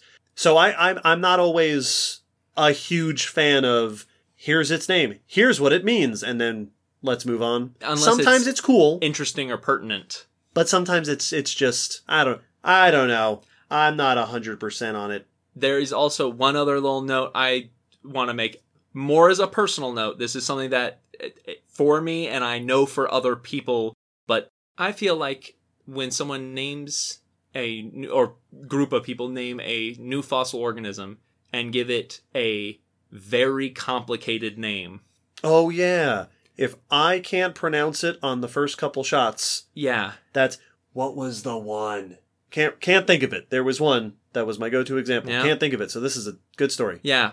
I'm not, it's not necessarily that is a bad name, and you may have had your reasons for giving it that name, but that is kind of anti-outreach in that you're not making that easy for anyone but people with your kind of experience to discuss that animal. Like the one I was thinking of was Razanandrongobi. Yeah. Which is a Jurassic croc. It always makes me feel bad because I'll go to a conference, like a scientific conference, and you'll watch someone give a talk and they'll be like, other animals found at this site, or we compared our new fossils to this other species, and the professional paleontologist will look at it and go, and it's that name, which I'm not going to try to say. Yeah. And then move on. And I feel bad because it's like, well, no one's going to say this cool name that you thought of. You've just affected how much people are going to discuss this animal. Yeah. Unless we give it a nickname like Boarcroc and stuff, which Caprosuchus is a fine name. Like, right. I'm not dunking on that one. But, like, that is not outreach-minded. When you make your name as complicated as possible, the general public are never going to say your animal's name unless they happen to be a hyper-interested little kid.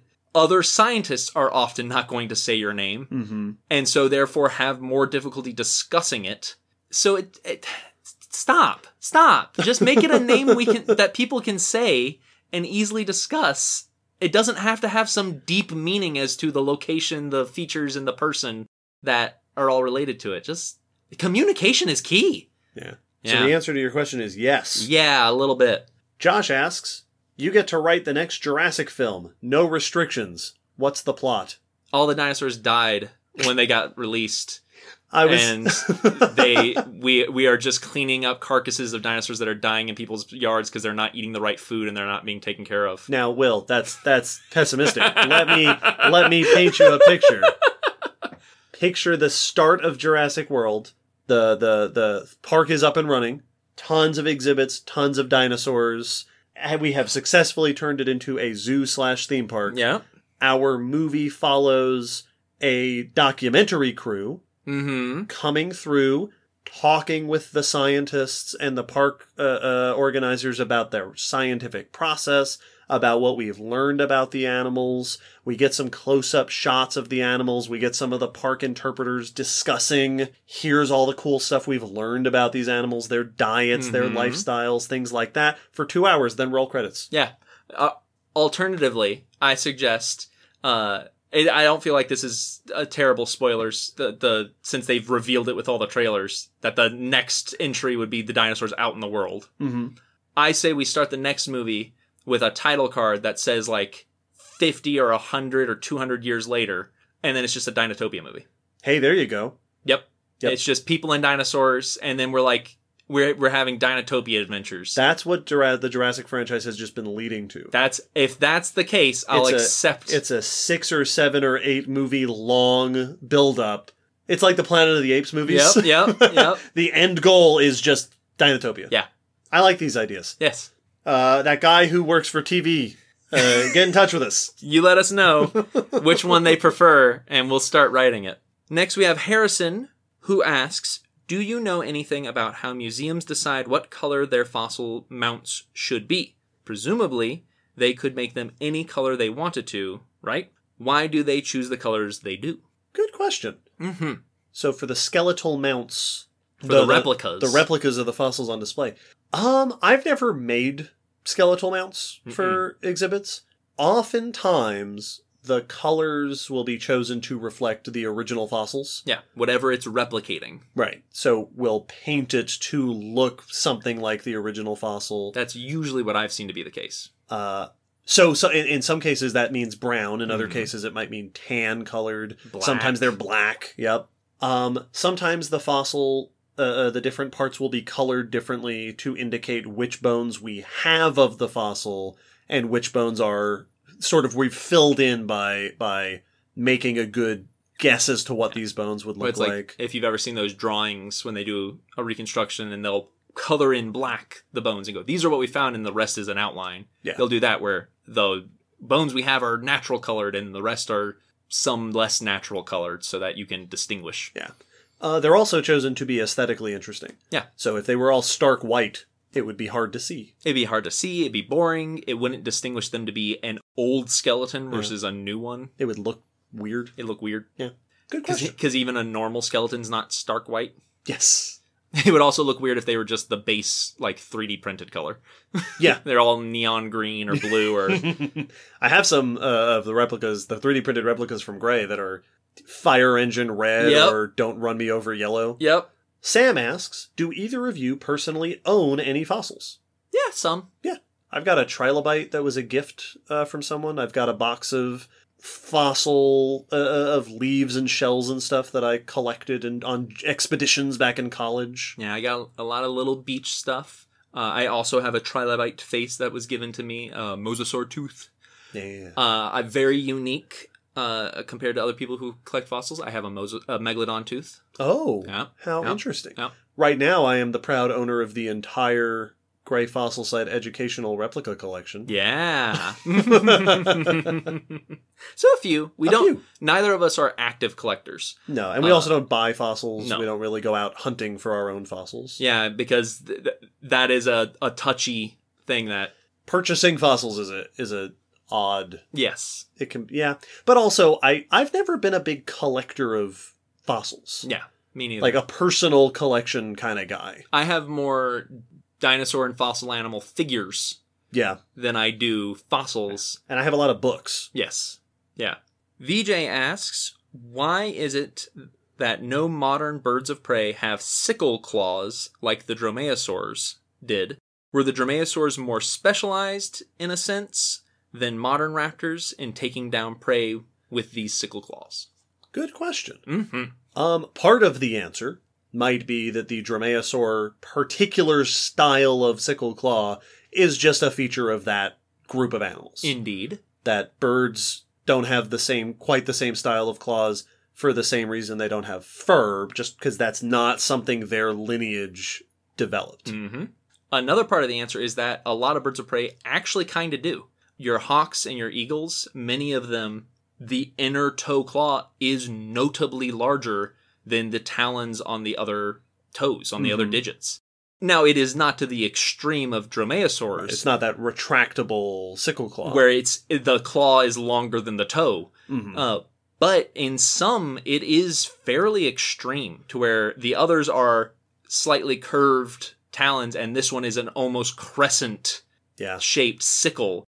And most researchers think that they use those while holding on to the prey. Right. Especially for things like, I think it's falcons that are famous for doing the killing bite, that pounce on a prey item and then bite it at the back of the head with a special little hook on their beak for snapping spines. And that talon plays a key role in gripping and staying on the prey after they first hit it. Yeah. So it is not completely lost in predatory theropods. It's also important to note that the way that birds of prey use their feet is different from the way dromaeosaurs did. Yes. Most aren't running on them. Exactly. A dromaeosaur had that, this is your one claw, or I think the one example, your two claws that are held up. That's your special slicing claw. All these others, you need to run with them. Well, whereas a bird of prey is, well, you can have all talons because you're not walking. You can grip a branch. Without messing up your nails. Exactly. So you don't need to have the one special keep it off the ground kind of claw for a bird of prey. Well, and it also makes me think of the cheetah, which uses its claws for traction, minus the one thumb claw on the forepaws, which stays very sharp. Right. And is the one they use to hook. But the front four are fairly dull as far as cat claws go, because they're using it like cleats. Yeah. So yeah, dromaeosaurs just may have to settle for one overly specialized claw, because the others are used for chasing down the thing you're about to claw to death. Indeed. Our next question comes from a listener. Hey! We thank you every episode.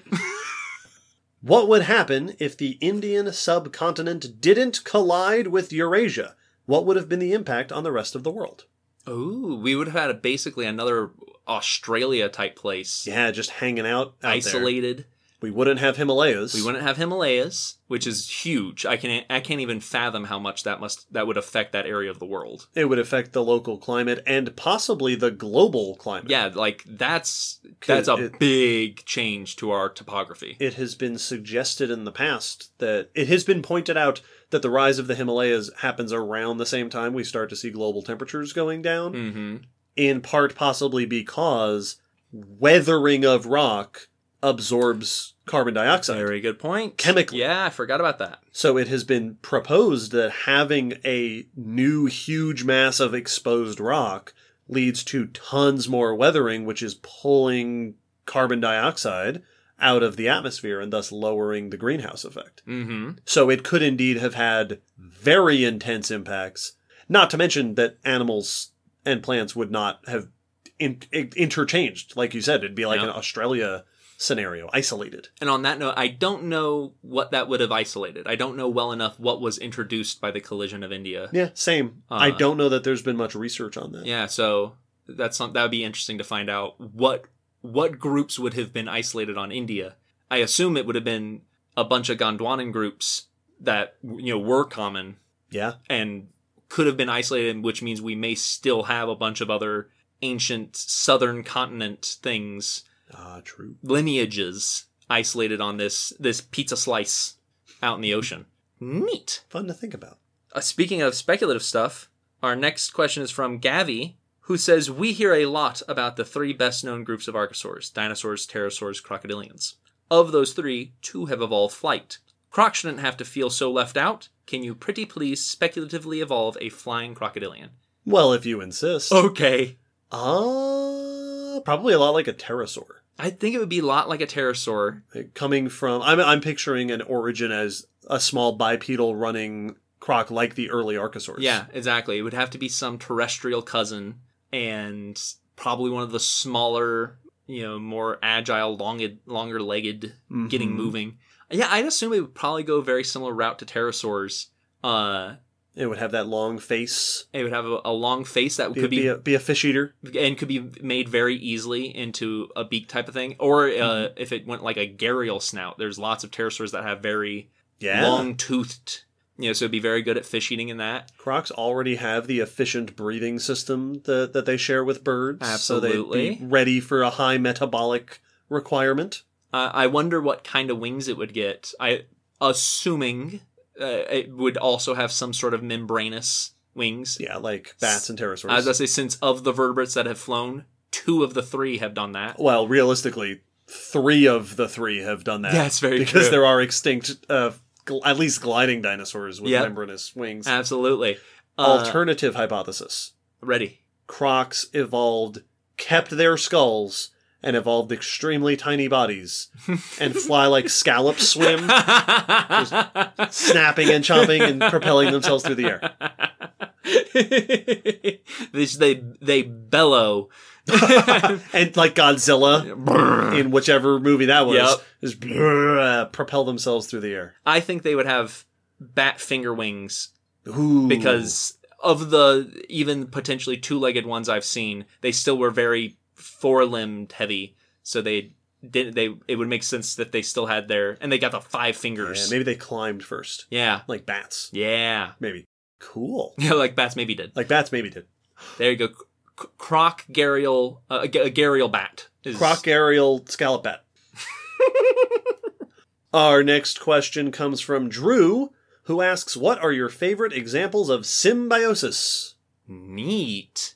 I know what Will's favorite example of symbiosis is. I mean, of them, Venom is still my favorite. Though Hybrid and Toxin are pretty cool. I don't know much about Carnage, but I always thought that the idea of Carnage was Carnage cool. is pretty awesome. He used to be way too over the top for me, but now that I've read more comics, I like him more. It'd be real cool if Venom was in a good movie one of these days. Yeah, no, that would be cool. The most recent one, Sleeper, is real cool. I like that one. Remember that question earlier that was like, what other nerdy stuff are you into? So much of our audience is lost. Yeah, the symbiotes from Spider-Man are probably, as a group, my favorite comic book characters. So when I think of symbiosis, oddly enough, the first thing that always comes to my mind is lichens. Lichens is a really good... What a cool... Because they don't exist outside of their symbiote. Like, there are algal and fungal species in lichens that are only known from lichens. Yeah. How cool is that? That's pretty awesome. Bioluminescent symbiotic organisms? Anytime bacteria live inside another thing and then do a overtly, like... the animal triggers them to do a thing is always like, wow, how are you doing that? Well, anytime an organism functions... Like, because sometimes there's symbionts that are like, wow, this bird sits on my back and eats the parasites off of me. Cool. But anytime there is a pair of symbionts, or in the case of lichens, 3 or 4 or whatever, that effectively form a different functioning creature. Yeah. Like, bioluminescent organisms need that bioluminescence. That is now a different animal, or coral. Yep. Which only functions at all by virtue of its symbiotic photosynthesizers. Yeah, because when the algae leaves, that's what you get, coral bleaching. Yeah, and then they're done. So I love that there are symbioses that are basically fusions. Yeah, fusion, huh? By our powers combined. I also really like specific teamwork. Like, not just I'm picking stuff off of you, but like we are both working toward the same goal. Like octopus and groupers and moray eels and octopus and other fish, and like where we are not the same species. We are just 2 individual animals that have come to the same conclusion of we want to go kill things, and we're both good at it in different ways. Yeah. That one's seems so unlikely to happen. Yeah. Like that 2 predators decide to work together to acquire the food that they both want. Mm-hmm. It's that you should be competing, and yet sometimes they don't. We also talked in episode 102 about how parasitism is a form of symbiosis. Yep. So all of those. They're all really, really awesome and disgusting, and I kind of love every single one of them. Yeah. Good question. Jade asks, or states first, penguins have surprisingly long necks. They do. Agree. Do you think that plesiosaurs could have evolved a blubber-like insulation similar to penguins and maybe their necks weren't as long in life as they seem to be in fossils. I've seen some paleo art like that. Where the head does not go to a skinny neck, but tapers out to the body. Yeah. With a big fleshy neck. I want to say that the evidence doesn't suggest that the neck was supporting a bunch of additional weight. No, because we have some soft tissue, like, outlines of plesiosaurs, and it seems that they did, at least those species, did have fairly thin necks. Yeah. It's not impossible. It's not impossible. Some of those were pretty long necks to cover the whole thing. And a lot of blubber. A thick sheath of blubber. The other thing I think is worth noting is penguins have surprising long necks, but they're also very mobile necks. Yes. They're moving their head around a bunch. They're stretching it out and jutting it and snapping with it. Right. While plesiosaurs did not have pretty mobile necks. And at rest, a penguin's neck is kind of curved, like most birds. Which is what allows it to have that sort of fat mafia neck. Yep.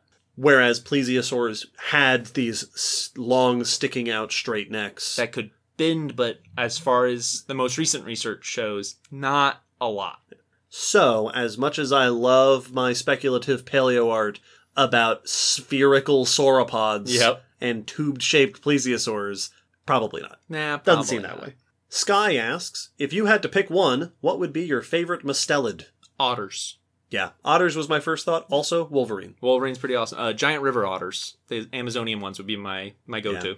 Yeah. Secondarily aquatic things, always a winner. And I've worked with otters at the aquarium. I didn't work with them, but they were there and I loved them. So, Christoph asks, how did the relationship between North American sauropods and ornithopods work? Did ornithopods really outcompete sauropods almost completely? If so, why? I don't think that the ornithopods completely almost outcompeted sauropods, because they did live in North America at similar times. There were parts of the world, though, that were definitely more ornithopod dominated, like northern continents, and parts that were more sauropod dominated, like southern continents. Mm-hmm. But it's always very difficult to draw, in the fossil record, a relationship between this group is the reason this other group isn't here anymore. Because there's a lot of other things than just a competitor that could drive a group out of an ecosystem. And I know we do have fossil sites, at least in some places, with both ornithopods and sauropods. So at least in some places, they certainly coexisted just fine. Yeah. Dawn asks, what are your Hogwarts houses? Last time I took the test, it was Hufflepuff. Oh, really? Yeah. Originally, the first time I took it, I think the first couple times I took it, it was Gryffindor. Yeah, that's what I would expect. Yep. Yeah. I am Slytherin. Yeah. Not just for the reason you think, but also for that reason. Because of the way you are. Because of the way, because I like to think that I'm the antagonist in my own story. Because of the everything about you. Cheryl asks, any more scientist spotlight miniseries in the future? It was fascinating to hear about their backgrounds and their work. Sure. We were always trying to think of ways to get other scientists involved. Yeah. As guests in side series. We haven't done Spotlight again, but Live Chat this past year kind of had a similar theme and a similar aim to it. And those are always fun. So I think that, yes, we will continue to bring other scientists in to explore what they get to do. Absolutely. Blaine asks, in the recent Godzilla movies, the scientists say that titans directly consume radiation to survive. When I heard this, my imagination went wild, thinking about what animals that consumed radiation would be like in the real world. I'd love to hear your speculations about that kind of lifestyle. Neat. And we actually do have organisms that survive off of human-made radiation. We sure do. There are funguses that are growing off of the fallout in Chernobyl. Yeah. And also, if we want to get a little bit semantic, A little cheeky. All plants feed on radiation. They feed on solar radiation. Yeah. Which means that this is a lot like our answer to that earlier question about animal photosynthesis, is there are animals that have worked in a little bit of solar power or a little bit of photosynthesizing, radiation-powered metabolism. So probably a radiation-powered animal would look a lot like a coral. Yes. Or something similar to that. Or you could have an animal like a Godzilla creature that is supplementing its metabolism with radiation. Yep. If not entirely fueling itself that way. And so you definitely could, but they would have coral on the back where the spikes are. Well, that's what during I think the last DragonCon speculative panel we did. That was one of the things I threw out there was that if a lizard got infected with some of these Chernobyl funguses and started growing fungal spore structures on its back, that also though gave it nutrients from the radiation they ate. Yeah, there you go. That's how you get a Godzilla. LJ asks, what is the difference of where one could expect to find plant fossils and animal ones? Have you ever found plant fossils? What did you learn about them? Good question. Many fossil sites have both animal and plant fossils, but plant and animals remains do fossilize differently, and so you can get them differently preserved in different places. Yeah, disparately represented. So, like, coal beds are great for plants because they are made of plants. Animal fossils, to use a very obvious example, are extremely common. In fact, probably the most common place to find animal fossils is ocean sediments, where you're not going to get very many, if at all, plant material. Yep. So there are definitely areas where one is more likely than the other. It also depends on the environment. It also depends on what kind of plants you have. Woody plants are going to preserve much better than soft plants, so the plants in a forest, you might get more plant remains than, say, a grassland until you look down at the microscopic pollen level. Yes. I found plant fossils. Same. So have you. I found plant fossils in a number of, like, roadside deposits. Like I said, I have some leaf impressions that I've collected in the past, but also at Gray. Yeah. We've both done picking and sorted through the wood and seeds and stuff that we get from the Gray fossil site sediments. And when I found those fossils, I personally did not learn much from them. Same. But we had lots of research has been done on those fossils or those kinds of fossils, so we've learned that. I learned what plant fossils look like. Yep. I learned how to identify Gray site plant fossils. Jeremy asks, are you part of any outreach programs? Not currently. No, the museum does outreach programs that we've both been part of in the past. Yeah. This year, there have not been museum outreach programs. Earlier this year, when the pandemic started, I joined Skype a Scientist. Oh, yeah, same. And outreached with a few different groups and people. But since then, no, not much recently. Yeah, our biggest outreach project is this. Our next question is from a believer in Archosaur supremacy. Nice. Nice. Who asks, have you ever thought about compiling a bunch of topics that are too small to make a whole episode and combine them into a single episode? Yeah, we did that once. We did that in our More Birds episode, 37.5, where we took 3 bird requests and made them into a bigger episode. We could do that again in the future. Yeah, we used to use topics like that more for our But We Digress stuff. Small topics. Yeah. And we would do quick ones for that, which we could definitely do again. Or we could do a grab bag episode where we have a couple of different topics that are either related or are, just interesting things that we don't quite have enough to fill a full episode on. So we just have really only had the one opportunity that easily presented itself. So it is certainly possible. All right, we are getting down to the last minutes of our time on this episode, so we're going to ask a few more questions before we wrap it up. This one's from Mike. Mike asks, if you could choose a dream guest to interview on the podcast, who would it be? Ooh, fun. There's lots of people that would be tons of fun, and there's tons of paleontologists that I'm sure we will get to. But if I could choose a dream guest, like magically choose whoever, and then David Attenborough. Oh yeah, that'd be fun. Because he's done tons of stuff about evolution and paleontology and conservation and animals and My first thought when you were like dream guest was Jane Goodall. Oh, yep, she seems awesome. Yep, How cool would that be? I got to meet her. Oh, fun. Very briefly. I didn't meet David Attenborough, but I was in the same room as him once. Yeah. She came to the college to talk, and then I went up and got a picture with her. So you have a connection. Yeah. Is what you're saying. Yep. I got an in. Well, it's interesting because our guests, we pick guests based on the topic a lot of the time. When we come to a topic that either we don't feel like we would do a good job representing, or we know someone who would be much better. So when we do primates again, yeah, we'll get Jane on the podcast. Rebecca asks, is there a fossil record for carnivorous plants? Oh, good question. Yeah, there are fossils of carnivorous plants. I know I've seen a couple reports of fossilized parts of pitcher plants. And there was a report not too long ago, I think this was an amber specimen, of leaves with little sticky tendrils on them for catching, and they were related to certain living carnivorous plants for catching insects.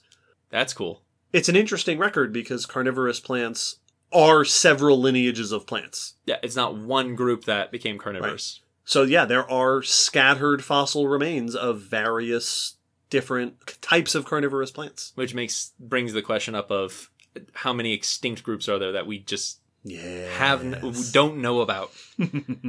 Here's a question from Dawn, who asks, at what point do you think conservationists would be going too far and overstepping natural selection when it comes to species like the giant panda who seem to have a hard time mating, or any other species that's losing population numbers from forces outside of direct human interference?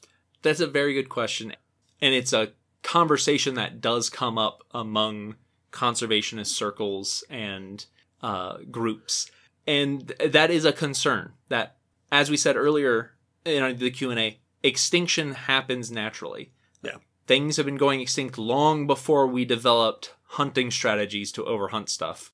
And so the question has to be asked, is an animal or group going extinct because we're messing up the ecosystem or killing it too often or polluting?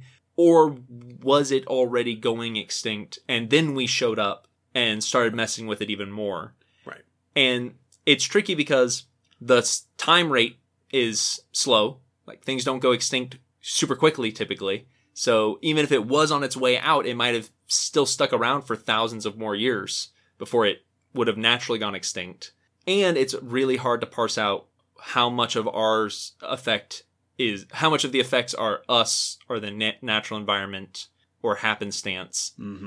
But there are some that people point to. The giant panda has been pointed to before, though. Although, I was going to say, lots of people will comment that in the wild, it does not have the same behavior as it does in human care. Right. A lot of animals struggle to mate in captivity because we struggle to provide them with the proper conditions we don't for mating. Understand it, or it's difficult to simulate their natural settings. But another one that gets pointed out a lot is cheetahs, who went through a population bottleneck before we were messing with them. Like, historically, their population dwindled extremely to, I think I've seen some suggest, hundreds. Yeah. And then they have bounced back a bit. But there's a lot of people that have said, yeah, that may have been the beginning of the end anyway. Like, the cheetahs aren't doing well even when we're not messing with African wildlife. And so there are some, but it's really hard to determine that. And it's also difficult because we have still damaged cheetah populations. Yes, and pandas and everything. Yeah. So do we just stop conserving them, or do we bounce them back to where they were before we started messing with them and then leave them alone to their own means? Right. Or do we conserve them, then stop all the nonsense we're doing? Yeah. Then put them back out in the wild and go, okay, now you're on your own. Exactly. Like, where do we draw the line? Do we stop helping them altogether? Do we help them until they can be living like they would have?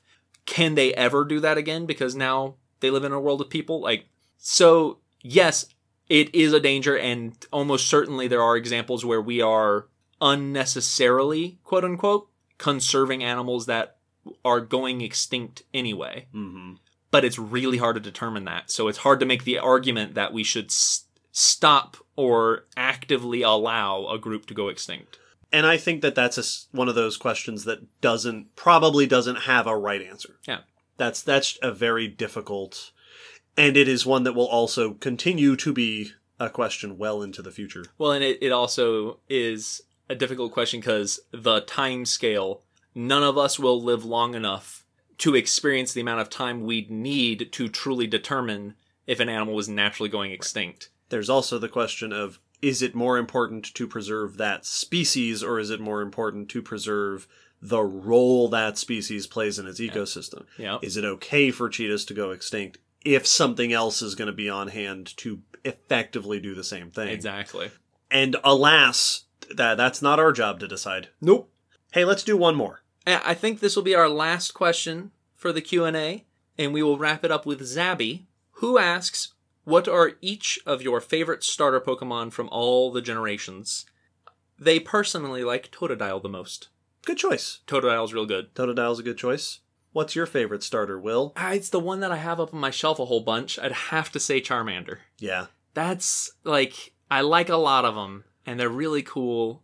Rowlet was way high up there, but I really like Charmander. Charmander is way up top for me because Charizard's just so cool. Yep. Very cool Pokemon. However, if I have to pick just one, I'd probably go with Piplup because Empoleon is so cool. Yeah. It is the only Steel-type starter Pokemon, which means it's awesome. Yep. And it's one of the core members of my dream team of all Steel-type Pokemon, which I call Steel Team 6. I was about to make sure you said it. Yep. Yeah, no, those are good ones. Yeah, which also means that I beat Will's favorite in a fight. Yeah, well... Which is very important. It's just like my favorite reptiles. Yeah, but if we're in the anime or something, mine will win because it's the main character. Yeah. Totodile has always been a very high up on my list because it's a croc gator. Yeah. And for the same reasons, Serperior is way high on my list because, it's a snake. But the design of the other two is just real good. Yeah. And that's going to wrap us up. Yeah, I think that's about it. It is almost tomorrow here. Yep. We made it through a good chunk. That was a lot. Thank you to everyone for sending in questions. Yes. Like we said at the beginning, if we didn't get to yours, we apologize. Yes. We did read all the questions. We've appreciated the thoughts that they prompt people's creativity, enthusiasm. It is... We've talked all throughout the year about how exciting it is to get the kind of feedback and get the kind of response from our audience. And when this Q&A has been one of the best examples of that all year. Because I think day one, we got several dozen responses. And it was mind-blowing. Absolutely incredible. We will do another one of these next year. Every year, because this is so much fun, and it's so encouraging, and it's so cool and sweet, and thank you. And it's such an exciting way to wrap up a year. Let's just sit down and... Because we don't have to do a whole lot of work for it. We sit, we're having fun, we're just hanging out with us and with you, and it really... Even though it's 4 hours of talking, it's very laid back, and it's very relaxing, and it's really enjoyable. Yeah. So thank you to everyone who sent in questions for the Q&A. Thank you to everybody who listens to the Q&A and who listens to the podcast. Thank you to all of our patrons, past, present, and future, who support the podcast.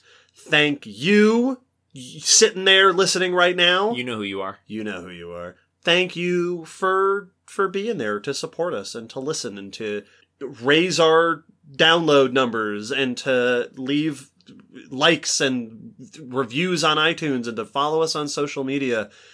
There is an actual community out there of people who listen to our podcast, which is pretty magical. It's pretty incredible. It's fantastic. So thank you once again. This has been tons of fun. I'm glad we set a cap. Yeah.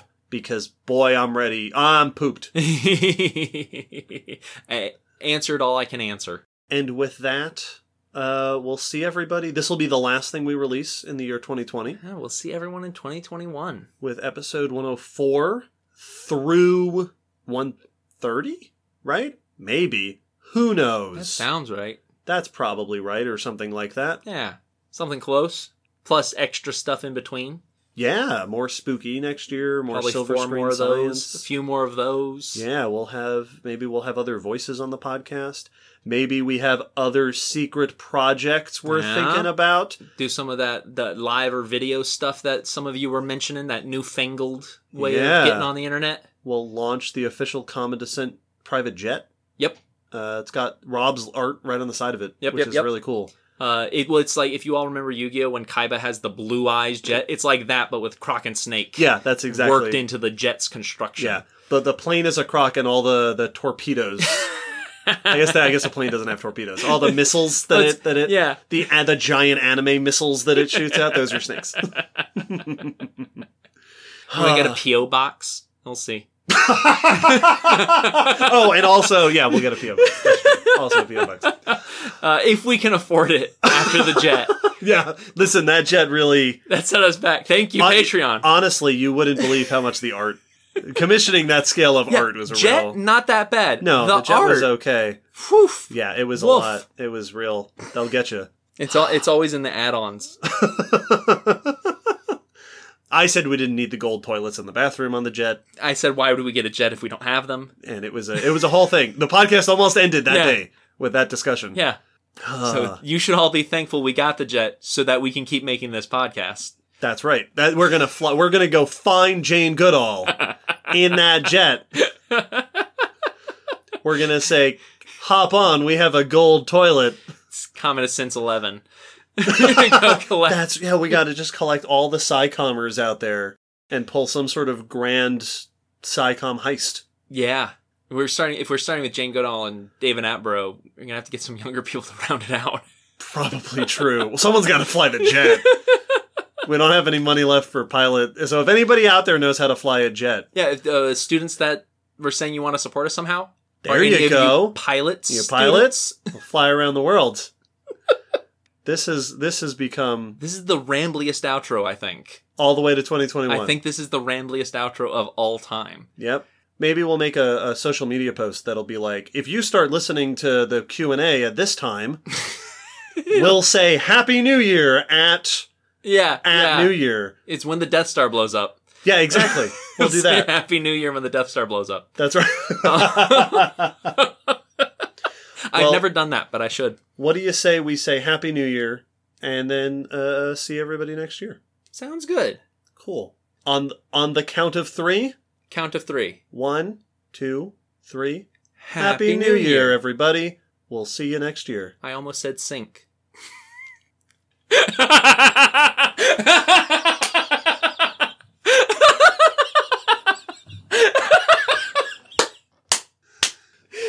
What's so funny to me about that is that's how it ends and no one's gonna get that. Only our guests. Only our guests will get that.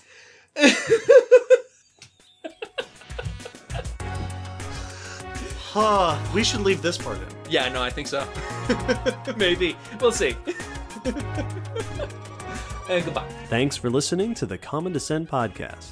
You can follow us on Facebook, Twitter, YouTube, and check our WordPress blog for pictures and links after each episode.